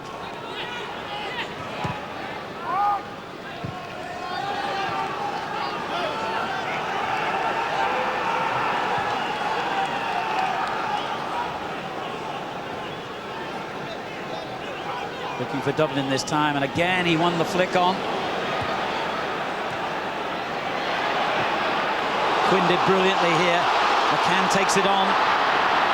What a good tackle that was by Barry. Couldn't quite complete the excellence of that bit of skill with the through ball. Here's Gray. Steve Bold. Too long even for Quinn. But his presence keeps the pressure on Villa's back four.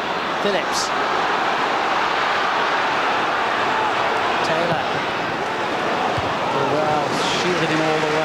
to Merson. And Bowles slipped and just about got away with it there. Good covering play by Makin. Game's just got a little bit ragged at the moment. Both sides guilty, really, of giving possession away. Both managers will be screaming, really. Just try and get some semblance of consistency with the way we're playing. Let's get back to creating chances again.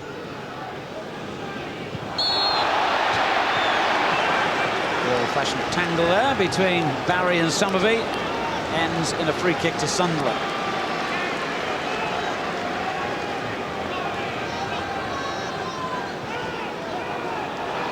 Taken so quickly that Makin didn't even realise the ball had been played to him. The crowd warned him, and he finds Gray. Finds its way through to Somerby. 3 for him to pick out here, but he only managed to pick out Gareth Southgate. You expect better from Nicky Somerby. Great position, really, to deliver some telling quality ball into the box.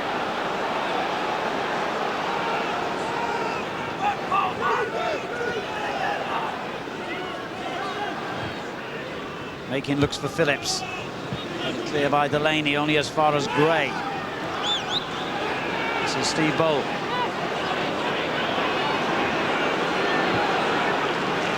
Intelligent use of the ball for Somerby. Gray claiming he should have had a free kick there. The referee saw nothing wrong with Southgate's challenge. So this is a problem that Villa have got. And whenever they're knocking balls up now, they can't get in behind because they've lost that pace. Delaney lost his man momentarily, but it was a great recovery tackle. Still Sunderland pressed forward. Michael Gray. Alderwood's clearance. They just can't relieve the pressure at the moment, Villa. Maybe now they can. Lee Hendry.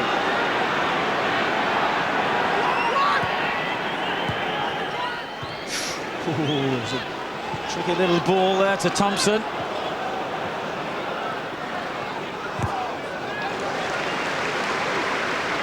That's quite finely balanced, isn't it, now, the game? Certainly 20 minutes to go.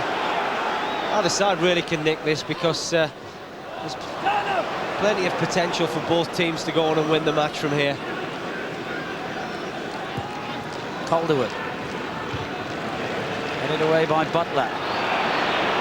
Quinn, who's had an excellent night. Phillips. Schwartz on the overlap.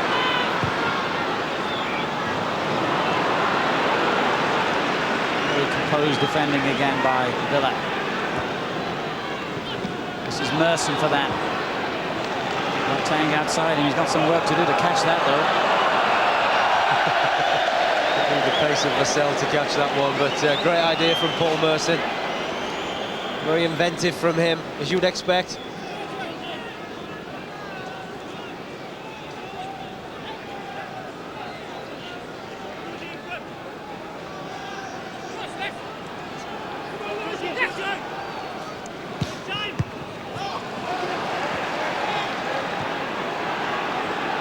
Villa again working hard to win it back in midfield. Southgate. Here's Barry. Taylor. And it's Villa's turn for a bit of possession here, and it goes to Dion Dublin. Loose header has gone straight to Somerby.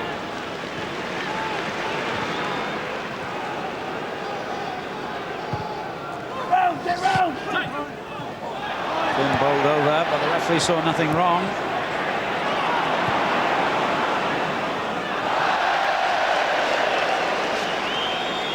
Well, again, just when you need a little bit of quality, as you'd expect from Alan Thompson, you just thread that ball through to Gareth Barry. Barry's actually finding a little bit of space and room down on this left-hand side, beginning to trouble Sunderland.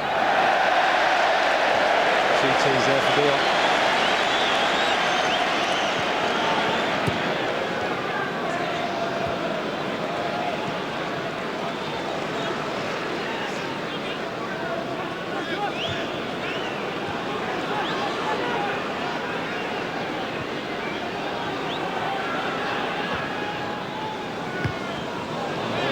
Ball for Gray.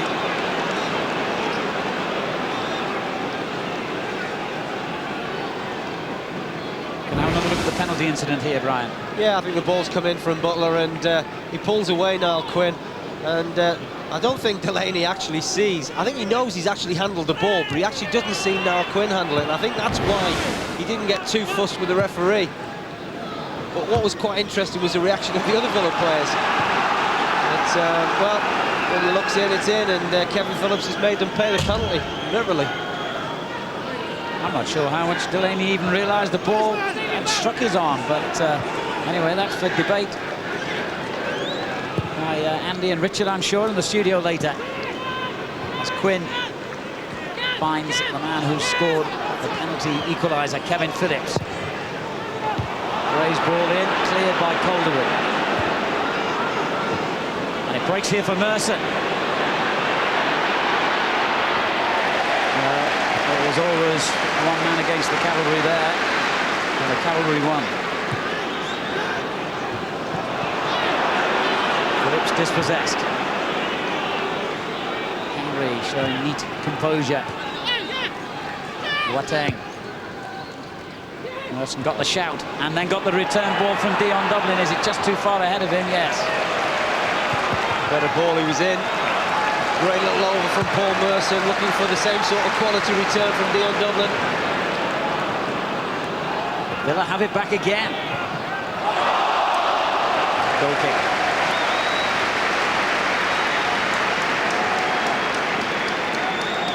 There's going to be a change here. Eric Roy, or Eric Roy, as the Sunderland announcer called him before the kick-off, is going to replace Alex Ray. Nothing difficult about that. You were saying earlier, can't imagine that cowboy Roy Rogers, did he? It's Eric Roy, as far as I'm concerned. Frenchman from Marseille.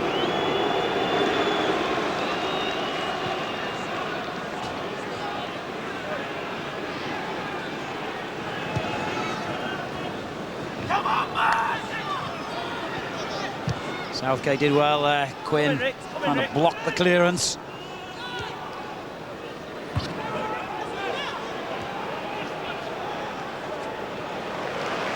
Good control. Steve Bold leaves it to Gray.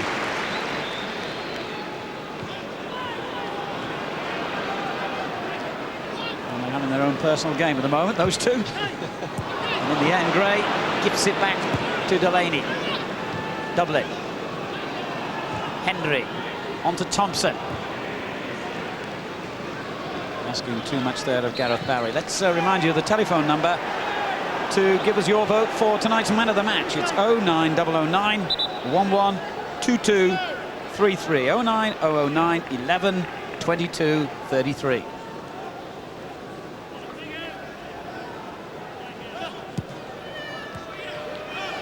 Still time for a match-winning hero to emerge here as Southgate clips one in. Gray should get it away.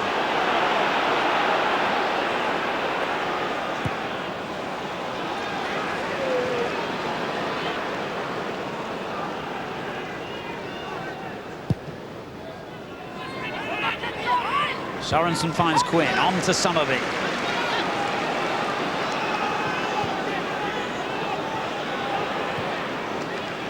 Roy touches it on again to Gray, and it goes towards Quinn, and David James has got away with a complete howler. Well, Buck's been on his side a few times tonight. You see the funny side when you get away with it. Oh, what a bad challenge. That's an awful challenge from Alan Thompson. He knew straight away. I think that's one of those he knows. He's looked round and, well, it's coming out of the pocket, isn't it? Why me, ref? This really is a rash challenge from Alan Thompson. That is high.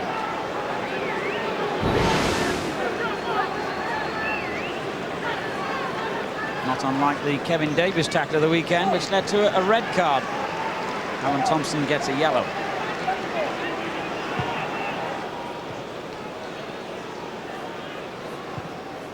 Make it.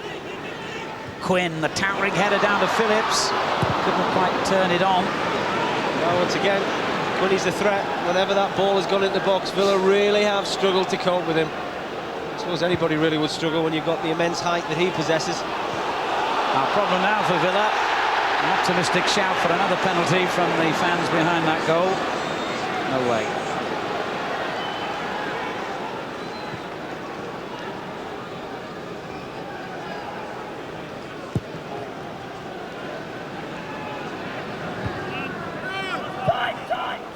Summerby on again to Quinn.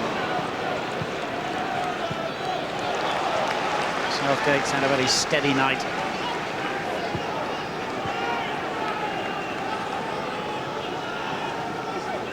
Well, who's adventurous? Who's brave enough to want to try and go and win it now? Thompson tries to get Villa into the driving seat. Boateng on the right, Gray the defender. This is Delaney. Or Merson. Have a little layoff. Boateng's cross half cleared as far as Taylor. Sunderland defending deep then, inviting Villa onto them. A little spell of this from Villa. I'm sure John Gregg will be delighted to see the ball up that end of the field. But really, neither side has any sustained attacking movements.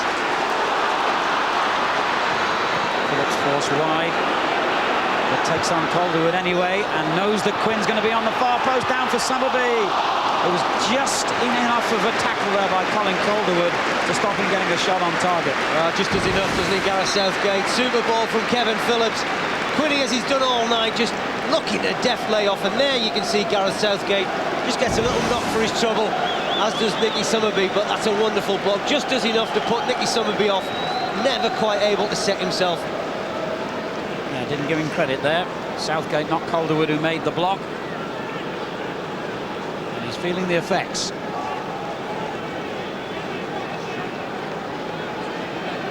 And while they're deciding whether he's able to keep going, we're about to see our first sight of a young man who's making a lot of headlines around here at the moment. Somebody, in fact, is coming off to be replaced by Michael Reddy, who's only 19, made his debut in the Worthington Cup match against Wimbledon, and by all accounts was absolutely superb. He cost just £300,000 from Kilkenny City in Ireland.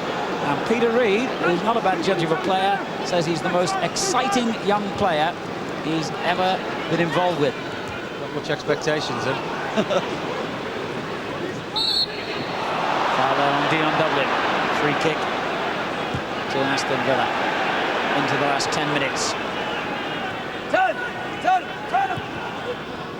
Thompson looking for the run by Merson. Butler read it.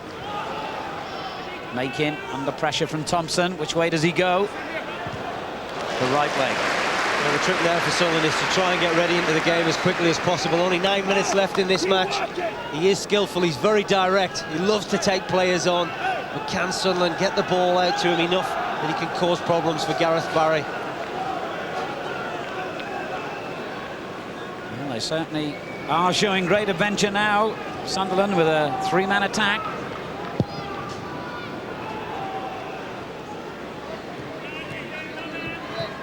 Quinn loses possession. Makin wins it back again. Roy to Gray. Good ball on. And now they have got three in the penalty area if the cross is good, and it is. And Phillips is on the end of it.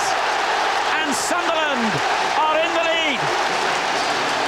Well, we talked about Michael Gray getting forward into those left wing-back positions. He hasn't been up the field at times long enough, but when he does, he gets into a great position.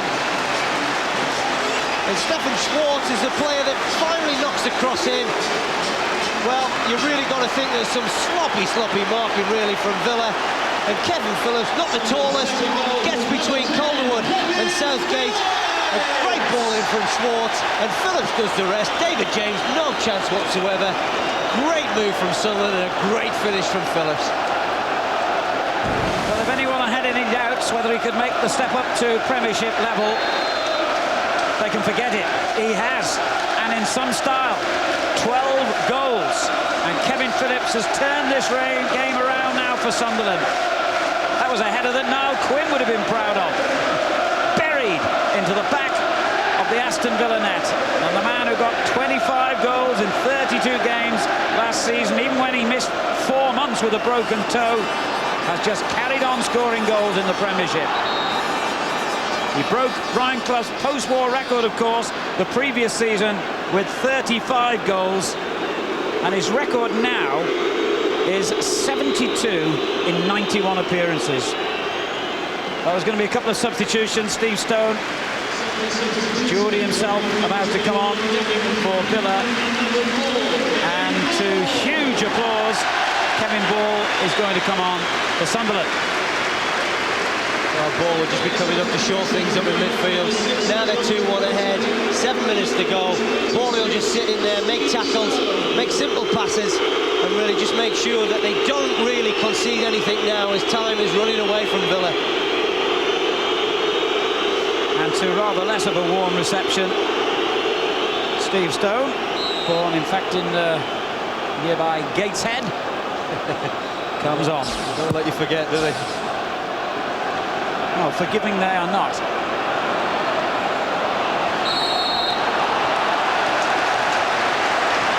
Well, how well Sunderland have turned things round. Watching the player who went off incidentally to be replaced by Stone. Well, they just kept going, didn't we? We talked about earlier, they're not a spectacular side, Sunderland, but they've got a great desire to win football matches. Aiken's free kick will keep the pressure on.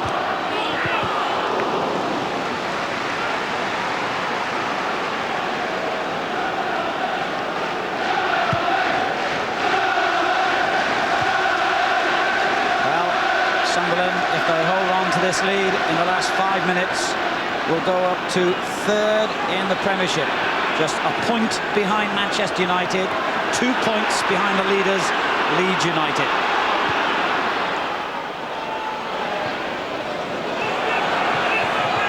And Aston Villa, who I'm sure will feel they've done enough to merit a draw in this game, they've got to get their foot on the throttle now.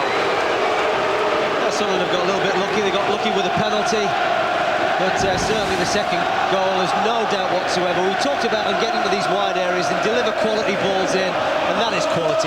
That is superb from Stefan Schwartz, inviting Phillips, and he just makes the header that counts. And that potentially is the goal that could quite well take Sunderland to 3 points and another victory.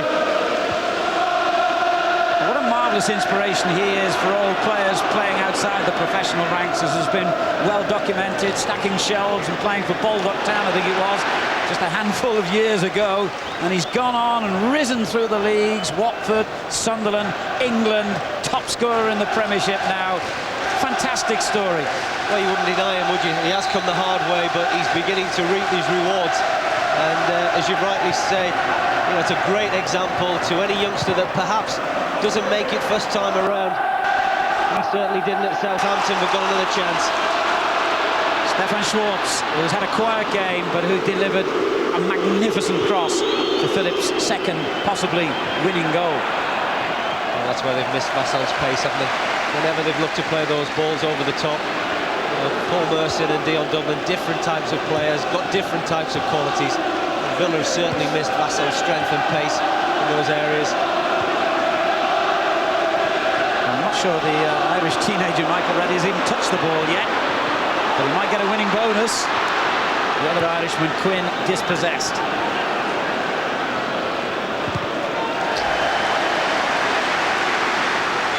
Let's remind you, Birmingham against Manchester City, nationwide First Division action from St Andrews tomorrow night. Then on Thursday, a UEFA Cup special for Sky Digital viewers, as both Leeds United and Newcastle United are in action live on Sky Sports News. Under 3 minutes plus stoppage time at the Stadium of Light. Sunderland in front. Thompson for that. Easy for Sorensen. Well, it's really counting the clock down now. They won't want to do anything stupid. That's clearly why he's brought Kevin Ball into the game. He really is a steadying influence in that midfield area. Could have sold him to Portsmouth last week, but decided to keep him integral part of the squad. And with his experience and with his nous and his talking abilities, he's character, battling strength in midfield. He won't let this slip now. And he was determined that ball was going to be his. The Worthington Cup defeat at Wimbledon last week ended a run of 6 successive victories for Sunderland, but they did field an understrength side showing 6 changes, and their only defeats in the Premiership have been away to Chelsea and Leeds, and no disgrace there. Chelsea, of course, on the opening day of the season when they were thrashed, and in a strange sort of way, that seemed to have done them a favour. If they win tonight, they'll have taken 23 out of 30 points since that hammering at Stamford Bridge.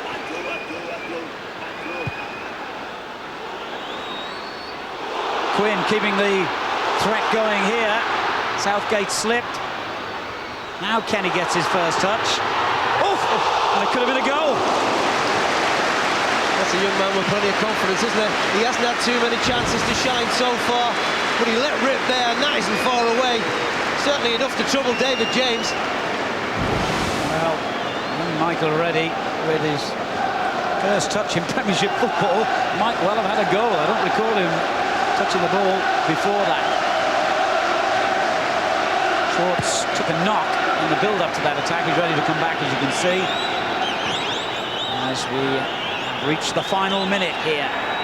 Villa's hopes now depend on a fair amount of stoppage time, and I think there will be that because, of course, we have had a couple of injuries. Vassell, in particular, took some time to get treated before he was eventually substituted.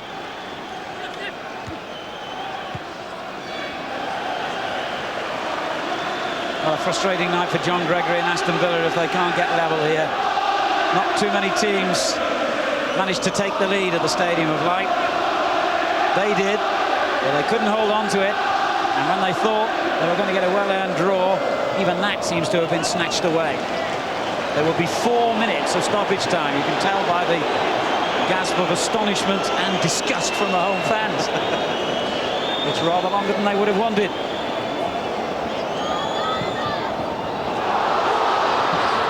Well, I posed the question, who wanted to win it most? And when Peter Reid sent Reddy on in a 3-pronged attack, he proved that he wanted Sunderland to get all the 3 points, and his adventure seems to have paid off. But not yet. Hendry doing well.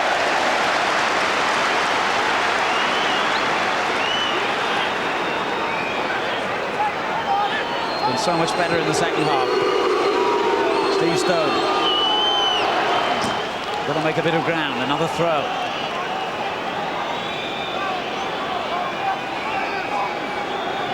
And it goes towards Dublin. Never reached him this time. I mean, ball got it away.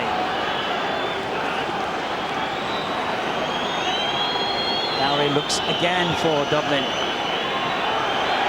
He's there once more, Dion Dublin. Good pressure by Villa, but it's a Sunderland throw. That's frustrating now for Villa. Things are not really dropping kindly in and around the box, and Dion Dublin got his goal. Not had too many of a sniff of other chances. Time's running out for them now. Villa heading for their 4th defeat in their last 5 away games in the Premiership, and slipping a little further out of contention at the top end of the table.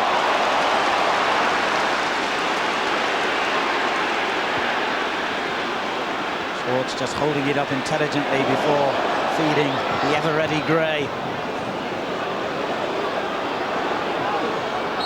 And that'll be a free kick to Sunderland, and that'll do nicely from their point of view. Henry complains. That's a good play from Roy. Certainly a lot of experience. Just winning the free kick from the side once again, just settling things down. Don't do anything silly. Just sliding it into the corner. Phillips will try and hold it up. Henry claiming it's a little throw, but he's going to be disappointed. It's going the other way. Well, calling Super Kevin these parts, you can see why, can't you? He hasn't really been that effective from sort of his overall contribution in and around the box, but he gets the 2 crucial goals. The 2 crucial goals that's going to really take his side to another 3 points. And what a record, eh? 72 goals in 91 appearances. That is fantastic.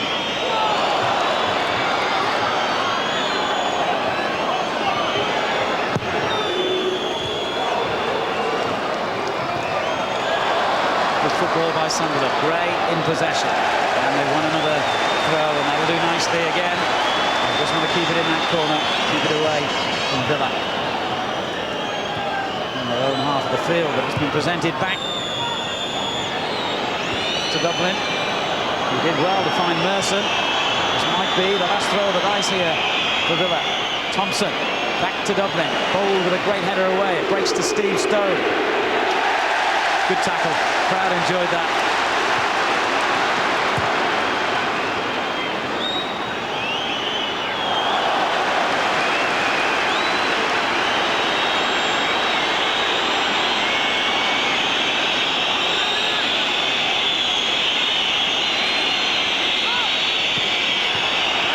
Quinn got a little nudge there. Play goes on. Southgate. It's all over. Sunderland have won again. Their 5th Premiership victory in a row. Their best winning sequence in the top division for 63 years. And a result that takes them to 3rd place in the Premiership table. And keeps intact their marvellous record here at the Stadium of Light, where they've now gone undefeated for 20 matches. Kevin Ball, who came on as a late substitute, exemplifies the spirit that every Sunderland player shows, the commitment to the cause. And it was that commitment that got them back into this match after being rocked so early on in the second half when Aston Villa took the lead. It came from a free kick, a towering header by Dion Dublin, and the travelling Villa fans delighted at that moment. But then they were silenced. First, when Delaney, unluckily for me, was adjudged to have handled the ball. Kevin Phillips stepped up, sent goalkeeper David James the wrong way, and sent the crowd into delirium here. But there was better to come from him. Wonderful ball by Stefan Schwartz, and then a fabulous header.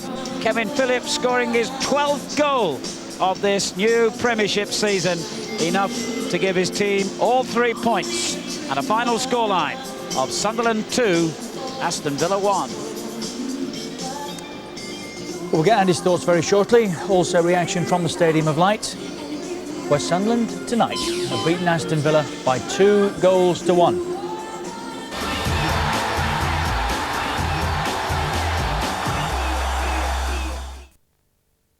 Tonight at 10, 2 choices to keep you glued to your screens.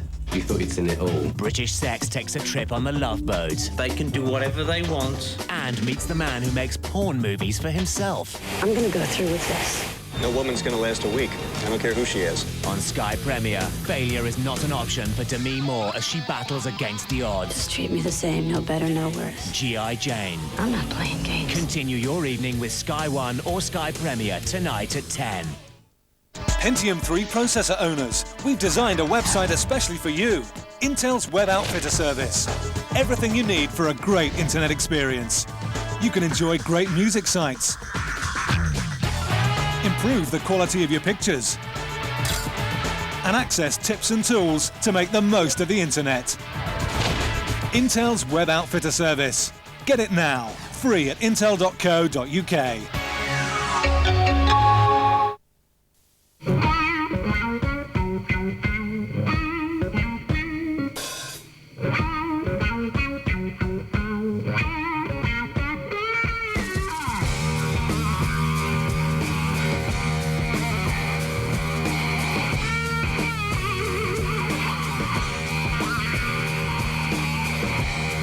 Driving the Toyota Avensis, you can just sit back and enjoy the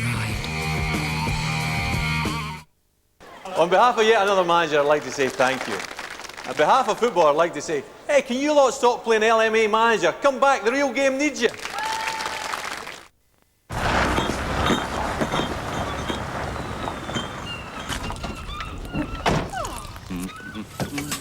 Hello there. Just to warn you, there's a freak high tide coming in tonight. Yes, this'll all be underwater. We're leaving. I think we better leave too.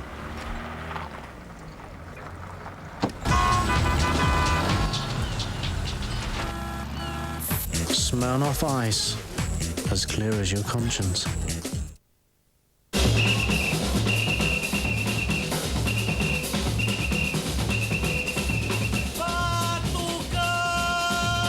Por que você não fica para tomar o último clipe?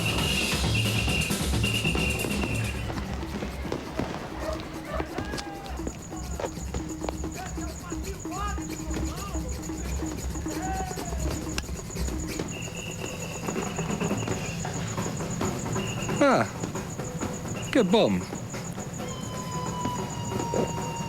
Então você pode me ajudar com esse muro? He who drinks Australian thinks Australian.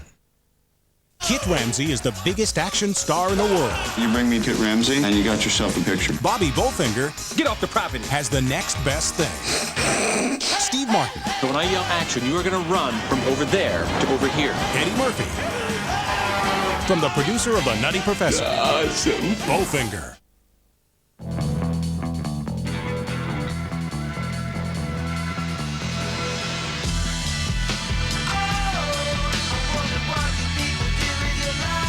The Charlatans, the critically acclaimed album Us and Us Only.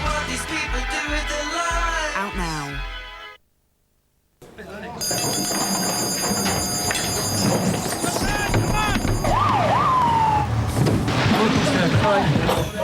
Is that indigestion or heartburn?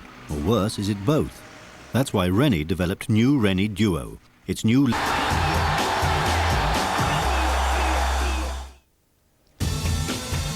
So Sunderland by 2-1, although Villa will surely feel a little hard done by. Man of the match. Only one, despite what the commentators thought. Well, here they are, little and large, with George Gavin. Niall, Kevin, well played. But it was hard work till you got the penalty, wasn't it, Kevin? Yeah, it was. We knew it was going to be a tough game. Aston Villa are a very good side. But fortunately this season we're making this place a fortress.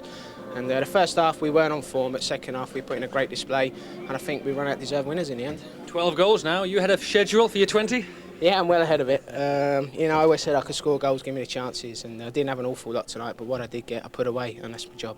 Niall, you were involved with the penalty there. Did you handle the ball as much as Mark Delaney? I was chesting it down and was about to hit it with my left foot, and as I'd already hit one part of the stand earlier on, I'd have probably hit the scoreboard at the back of the goal, but just as it was dropping, it did hit his hand. I mean, I was right beside it. It was probably a harsh decision, but it did hit his hand, and, you know, I mean, a lot of people probably give out today with Eddie about it, but from where I was, it was handball. Did it change the game? Yes, it did, because it gave us new life. You know, we got back into the game then, and we owned the game from then on. I don't think they got near our goal after that. I wasn't so sure we were going to score, but you know, the wee man came up trumps again. As ever, third place in the table. Is that above your expectations at this stage of the season? I will have to say it is. You know, we play things down around here. We get worried when people start talking about us. So yeah, we're well ahead of schedule. I mean, people thought we'd struggle. One or two of the pundits, especially after the first day against Chelsea. I don't think we'll ever forget that game. But we've replied really well since then, and we're all enjoying it. Well played. Kevin's the calling man of the match once again. Give that to him, Niall. Well played, both of you. Well again. Well played. I get it off from playing golf. Thanks very much. And Hayley Lennox from Sunderland wins the replica jersey. Now, you said something there about Sunderland, which I think's right. They are a reflection almost of their manager, aren't they? Gritty, determined. They want to dig out results, and they are doing. That's exactly what the manager demands from them, Richard, is to be mean if they can. And if they're not playing well, Peter Reid's the type of manager who'll accept footballers having an off day. What he will never accept are footballers not putting it in for him. And that's what you see from this Sunderland side. They're not the most talented side in the world, but they give every single ounce of energy they have for their team, for their fellow player, and for their manager and crowd. And you can't ask much more than that from a team. So, as much as you would say, well done and full credit, are you a little sorry for Villa? Did they deserve better from that? I thought they did. I thought Villa played particularly well tonight. I was really impressed the way they went about it. They had to endure about 10 minutes of pressure in the match right at the beginning, but I thought for the rest of the first half they were a threat. They played some good football, and the young lad Darius Vassell, they had a real threat at the end with his pace. And you know, this is a free kick. This is an old Quinney's header there, and it looks close, but the referee had actually blown for a free kick. And apart from that, Sunderland didn't really create an awful lot. And then after Villa take the lead, at the very beginning of the second half, I thought they'd go on and win it, Richard. And, you know, they were confident, they were comfortable. And Sunderland were just running out of ideas. I thought the crossing was poor tonight for the majority of the game. I've seen them play a few times and the cross is normally better. Service into Quinney wasn't great. But big moments in referees' decisions, Richard, change games. We'll have a closer look at that, but it's generous in the least. I shouted handball, but no, I mean, it was harsh, wasn't it? I think it's generous. I think he doesn't know, does he? I think Delaney turns his back on the ball, and I backed David Ellery a little bit. Not backed him, but I understood why he didn't give the penalty first half when I thought it was for Villa. But I thought that was harsh, extremely harsh. And Niall Quinn's right, it did change the game. And suddenly Sunderland believed they could go and win it. Prior to that, it hadn't looked very much like they could, had it? No, they not so much huffed and puffed, Richard, but Villa had defended really well. I liked the system they played, 4-4. I thought it worked for them for a majority. But sometimes you have to just stand back and say, that's a great cross and that's a great header. Now, John and his coaching staff might pick the bones out of this. Where was the marking? The marking ain't bad in the middle, but the ball is of such genuine quality. It's probably the only place that ball could have landed that Kevin Phillips could have scored a header with. And so then you have to say and compliment Stephen Schwartz for delivering it right on the edge of the 6-yard box where the keeper can't come. And a very, well, I think an unlikely victory they've got. But, you know, we sat here earlier tonight and we talked about Leeds not playing well and winning a home match. And I know Reedy's side will play better than that this season and maybe not win. Carling Premiership, I'm just thinking as well, we were lamenting the lack of headed goals earlier in the season. We've seen two beauties tonight, haven't we? No change in the bottom three this weekend. It's still Wednesday, Newcastle and Bradford. Derby and Watford falling, as we know. Wimbledon going up. Southampton down. Coventry up. Liverpool and Middlesbrough make up the bottom half. No change for Villa, as it turns out. They stay ninth. But Sunderland, as we said at the start of the evening, 3 points that they have won takes them up into third place, 23 points from 11 games. Took them a bit longer than that, Andy, didn't it, last time around to get the 23 points? It did. 19 games his team took. They're way ahead of schedule. Well, Peter Reid's ready to talk to us, so I'll shut up and let you carry on then. He's your mate. Hi, Reedy. How are you doing? I'm all right, son. How are you? How did you see the game yourself tonight? I thought we were second best. Thought particularly first off, the passing was poor. We give it away. If you give the ball away that often in a football match, you're going to need to be thick because you're going to run about a lot. I thought they were the better side. I thought we got a break on the penalty. And then one thing I know about my side is that they keep on going, and everyone who plays us will be in for the game. And we kept on going, and I think the ball in from Stephen Schwartz for the winner was outstanding because we must have hit the first man every time on crosses. We didn't cross it well enough today, but all in all, you know, the spirit that the players and the attitude the players have, it's terrific. I just wondered, you're way ahead of, we talked about it took you 19 games to get 23 points last time round, way ahead of schedule. What's the difference this time round? Is it just Kevin Phillips, or are you a much better team or better equipped to cope? I think it helps when you've got someone who sticks the ball in the back of the net. You know what I mean? All good sides have that, but I do think we're strong at the back. I mean, I thought Villa played some good stuff, but I can't remember them troubling Thomas that much, you know, for the possession and the amount they had. And I think that's because defensively we are strong. And even though we weren't firing on all cylinders, we tried to get the ball in the danger area as often as possible.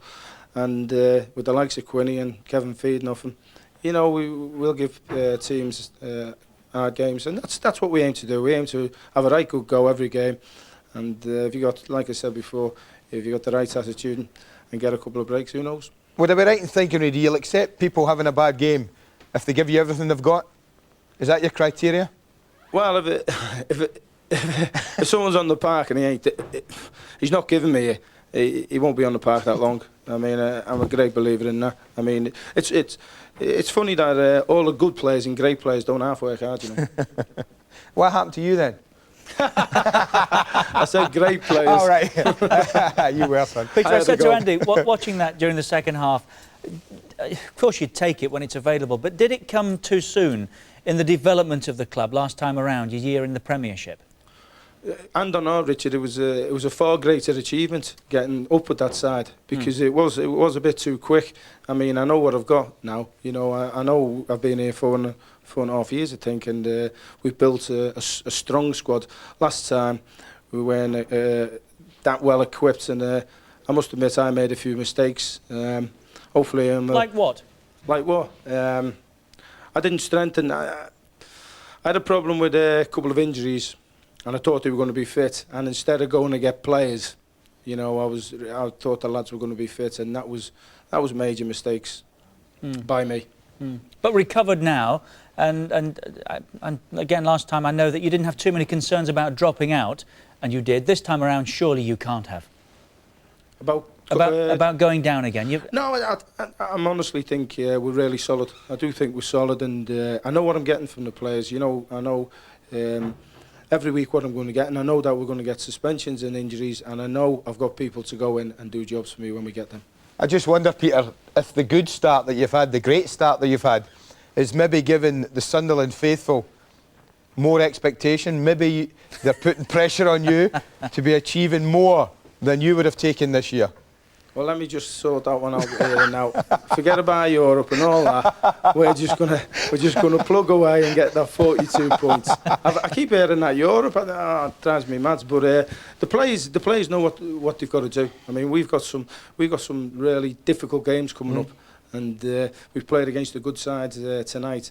And I didn't think we played well. But what I know is that we had to go, and we've just got to keep on doing it. You'd take Europe though if it comes along, surely. By storm. Don't you get me at it. No. Peter, thanks for joining us, and your help all night as well. Much appreciated. It's a pleasure. Take it easy. Thanks, really. Bye. Thanks very much. Yeah, and you sense actually they would by storm. That's the only way they know how to play, it seems, isn't it? By storm. And good luck to them. I mean, I think Peter's honest enough to know what their strengths are. He doesn't try and fool people. He knows that they knock lots of crosses in. I said to you tonight beforehand, you'll see a team who looks for Niall Quinn, who in turn looks for Kevin Phillips or runners off of him. They're strong. He believes in getting a clean sheet. He believes that if he can do that, then the players they've got can nick him a goal. And that's the philosophy he works on. And if his players are giving him that, then he'll be the most loyal manager you're ever likely to see. And some of you, of course, are old enough to remember when Sunderland were mixing it with the big boys in a fashion that they are. No reason at all why that club shouldn't be, is there? Oh, absolutely not. I mean, I think it's all there now. That magnificent new stadium. The chairman and directors at Sunderland should be applauded for the step they took then, should be applauded for the appointment of Peter Reid. Not panicking when they went down. Not panicking when they went down, keeping faith with Peter, giving him an extended contract. And I'm sure, I just got a sneaky feeling if Reedy needs a few bob to spend on players, then I think that the chairman, who's been absolutely fantastic to Reedy, will make sure he gets the money to strengthen the squad this time round. When you hear Peter saying that's probably his biggest mistake last time up, that he didn't strengthen when he should have done. Well, Peter, he very gracious as well, felt that they did get a break they perhaps didn't deserve at the time with the penalty. Well, John Gregory joins us now. I think maybe feels much the same. John, good evening to you. Good evening, how are you? We're very well, thank you, my friend. I think a little more than you. Are you a touch frustrated with the outcome there tonight? Yes. Are we live? Am I allowed to we swear? are. We are on, son. You can swear if you like, Olsen. Yeah, we're after 10 o'clock. Have you seen it again, John? Yes, I have. What do you make of it? I think it's an absolutely appalling decision. And the referee has to be 100% certain that it's a penalty in those situations. If there's any doubt in his mind, he must just play on, really. What if he tells you, John, now that he was absolutely 100% certain? Would it make it any easier? I'll give him 3 cheers, I think, Andy. That's the best I could do, mate. I mean, you've seen it all yourself. Yeah. I mean, I think that's the first shot Sunderland have had a goal tonight, the penalty. We've had people out there that have worked unbelievably hard throughout the whole game, and they've really worked well. We've defended well. I mean, our game plan has just been thrown out the window by one outrageous decision. And of course, Mr. Ali will get in his car after the game and drive off home, and nothing will be said. I'm fed up with these situations. I'm fed up with referees getting away with blue murder, and I think he should have to stand up and answer to that sort of decision. But how, John? I mean, no, we can't. Well, I understand entirely what you're saying, and it is frustrating, of course, and it's your living. Decisions like that affect your job ultimately at the end of the day. No, it's not all about that. But what can you do, John? If you're not a very good manager, you get the sack because you're not a very good manager. You don't get the sack because of one particular isolated incident. So I'm not sort of looking to say that jobs are on the line because of one decision. I don't think that's entirely true. But what I would say is that if there's any doubt in his mind about that situation that he's given there, then he has to play on and give the benefit of the doubt. But what he's done is, I mean, you've seen that Niall Quinn actually bring it down with his arm first. Mark Delaney's turned his back. It's almost hit him on the back of the arm. And he deems that was intentional. I mean, I can't believe that he could give a penalty in that situation. But Mr. Ellery is Mr. Ellery. He quite enjoys giving decisions like that are controversial, and I'm not the only manager in the country that thinks that. I was just going to say that, John. There might be a lot of viewers watching thinking, well, it's all right for Gregor to say that. His team have been unlucky, they're on the end of a bad decision. But do you feel that more and more of your lot, the managers, believe that something has to be done, that referees need to be getting it right more? Well, Big decisions. I came out and said, I think on Friday of last week, about the sending off mayhem that's going on at the moment, the cards that are going everywhere, and lo and behold, on Saturday, I preempted it almost. I think it was a record number of sending offs in all 4 divisions on Saturday. We managed to stay on the pitch tonight, everybody, but nonetheless, it's going crazy. I remember 4 or 5 years ago when you suddenly look through the Sunday newspapers and notice that 1 or 2 players had been sent off. But it's no surprise now when there's 14, 15 people been sent off over the weekend. I mean, I know they're under directives, but I think there is a case that they've got to hold back on that. But I mean, I know that's not really anything to do with that decision tonight. But I'm just appalled that he should really bring Sunderland back into the game after we worked exceptionally hard to get ourselves in a very good position. Well, let's talk football, John, for a change. Get away from referees, because that's what we're all here for anyway. You must have been delighted. There's been much talk about an iffy start, an unusual start for your team, but you must have thought up until that penalty decision it had worked absolutely great for you. Yeah, we had. I mean, you know, you come into a game with a game plan, and we were very comfortable, we felt. I mean, coming to Sunderland is never an easy place to come to. I mean, the first thing you have to contend with is a crowd who make an enormous amount of noise here. They're fantastic support, and that certainly puts us under pressure.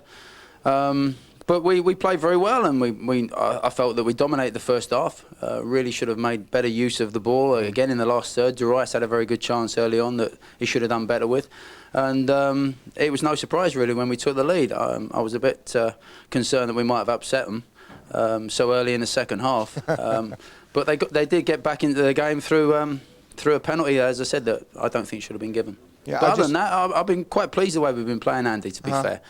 We do lack a little bit in that last third of the pitch. We're not scoring as many goals as I'd like us to do, but defensively, we've looked very sound. Are you happy with the new system, John? I mean, it was, for me tonight, the first time I've seen you really play a bank of 4 and 4 in front of it, and that seemed to work really well. Are you happy with that in general as well? Yeah, I am, and as I said, you know, Sunderland have had a fantastic start to the season, and it's a really hard place to come and play, to be fair. But I was very pleased at the way that the 2 sets of 4 set themselves up. Dion and Durice were causing problems up front as well, and I've been pleased with it, Andy.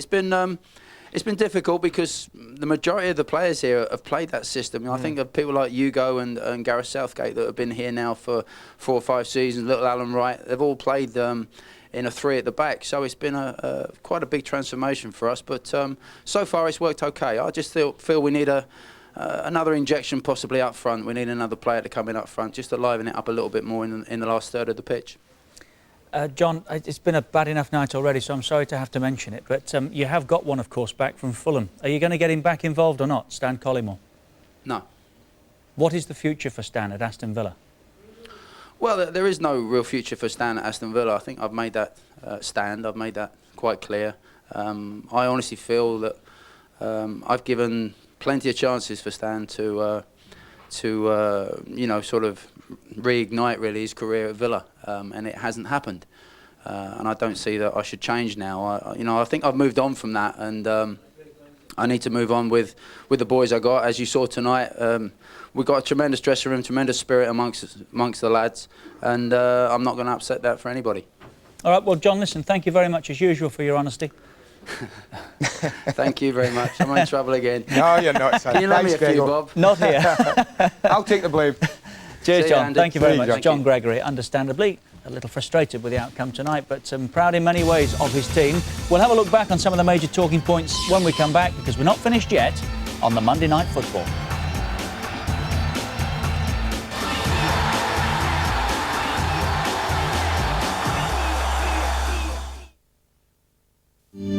Stay calm. Keep your eyes fixed on the target. Breathe easy. Focus on the kill. Take aim. Steady yourself. Hold it. Fire. Live from the casino rooms in Rochester. Sid Waddell and 16 international shooters. World Grand Prix darts, 1 o'clock Wednesday, Sky Sports 2. Hold on, lads. I've got an idea. Italian drink, British bottle. V2 vodka martini. Hi, my name's Ernie Taylor, and I'm looking for a big woman, preferably Italian. Big, you know, big, round. I love big women. I love them. And they're warm and big. B-I-G. Big. Gotta be big, though.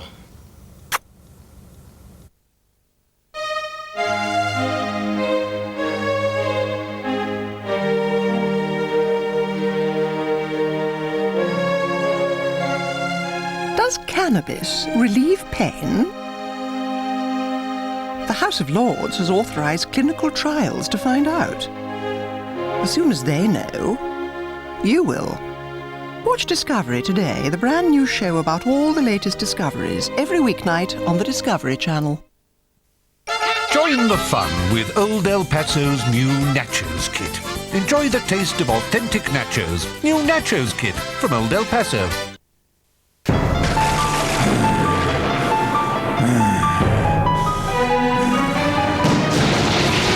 Easy, Tiger. Here. Huh? Have your pint back. Get your own, you cheeky cow.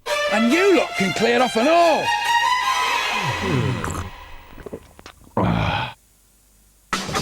Whatever you're looking for on the internet, Lycos will retrieve it. Fast. Whether you're surfing for fun, wanting to search and track down that very special gift, go get it. Even the most detailed scientific information, just type in what you're looking for and Lycos will get it. Both quickly and easily. Good boy. Lycos, your personal internet guide.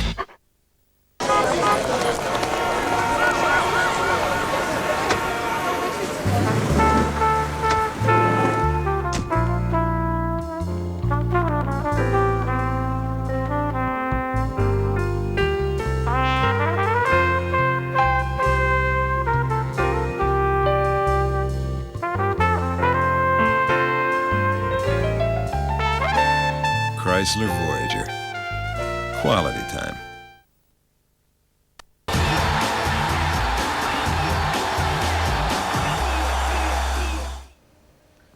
(2-1) Sunderland tonight. Peter Reid proud and understanding, I would think, of John Gregory's frustration, and that's maybe not the right word, but not happy, the Villa boss.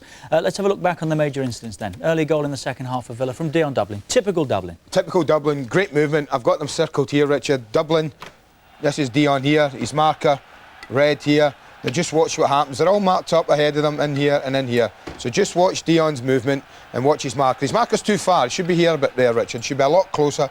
Touch tight, maybe, as I would call it, because what Dublin does is uses this bank of players almost as a screen. Watch. Is he expecting him to come round the back? Is that why he's... Well, I think he must have done, because now as the ball's delivered and Dion goes up for the header, look how far his marker is away. He can't get anywhere near him. Miles away from him. Still a difficult header. But Dion, well, he doesn't miss many of them. He's a great finisher from there. So Phillips made it 1-1 from the penalty spot.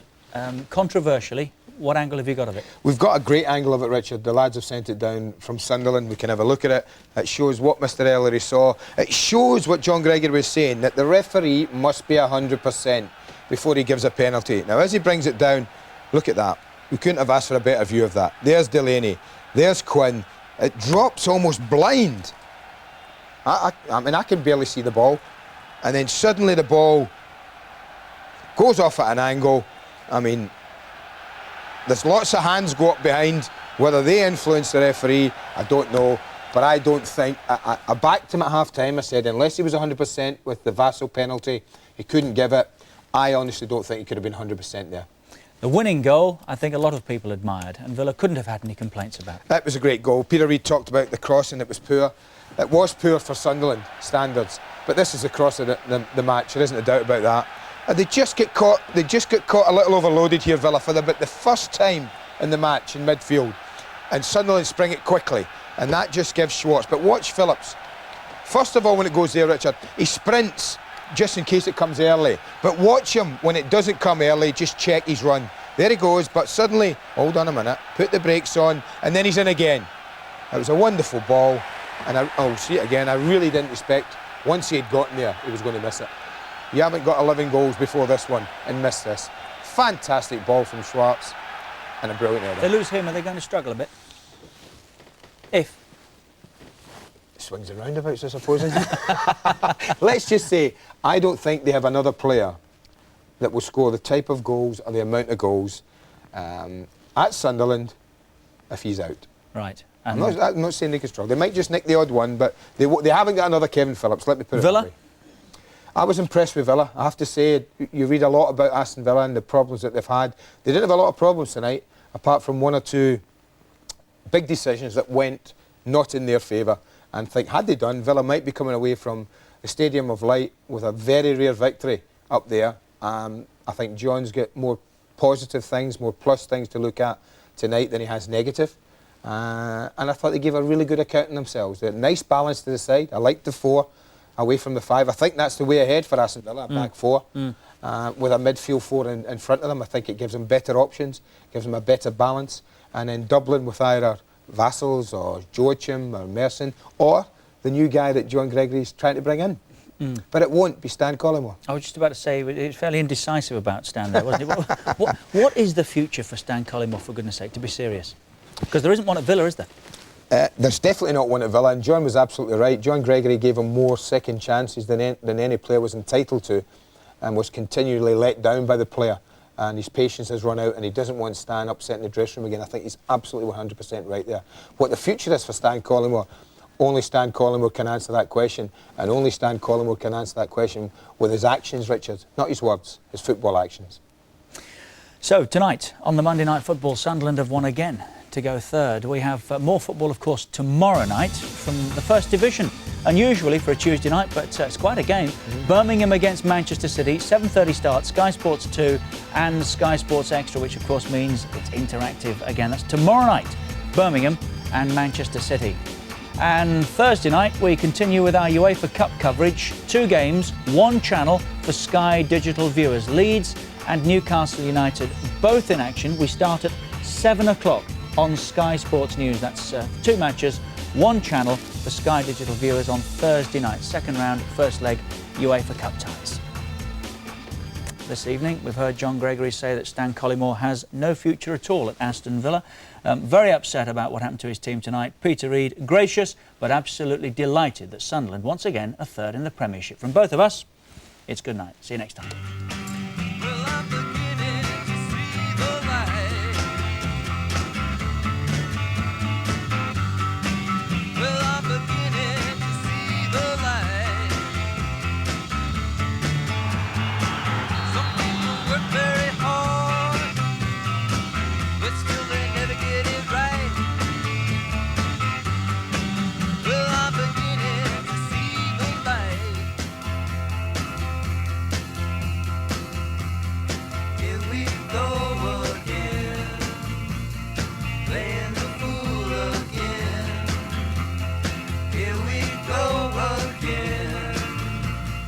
Acting hard.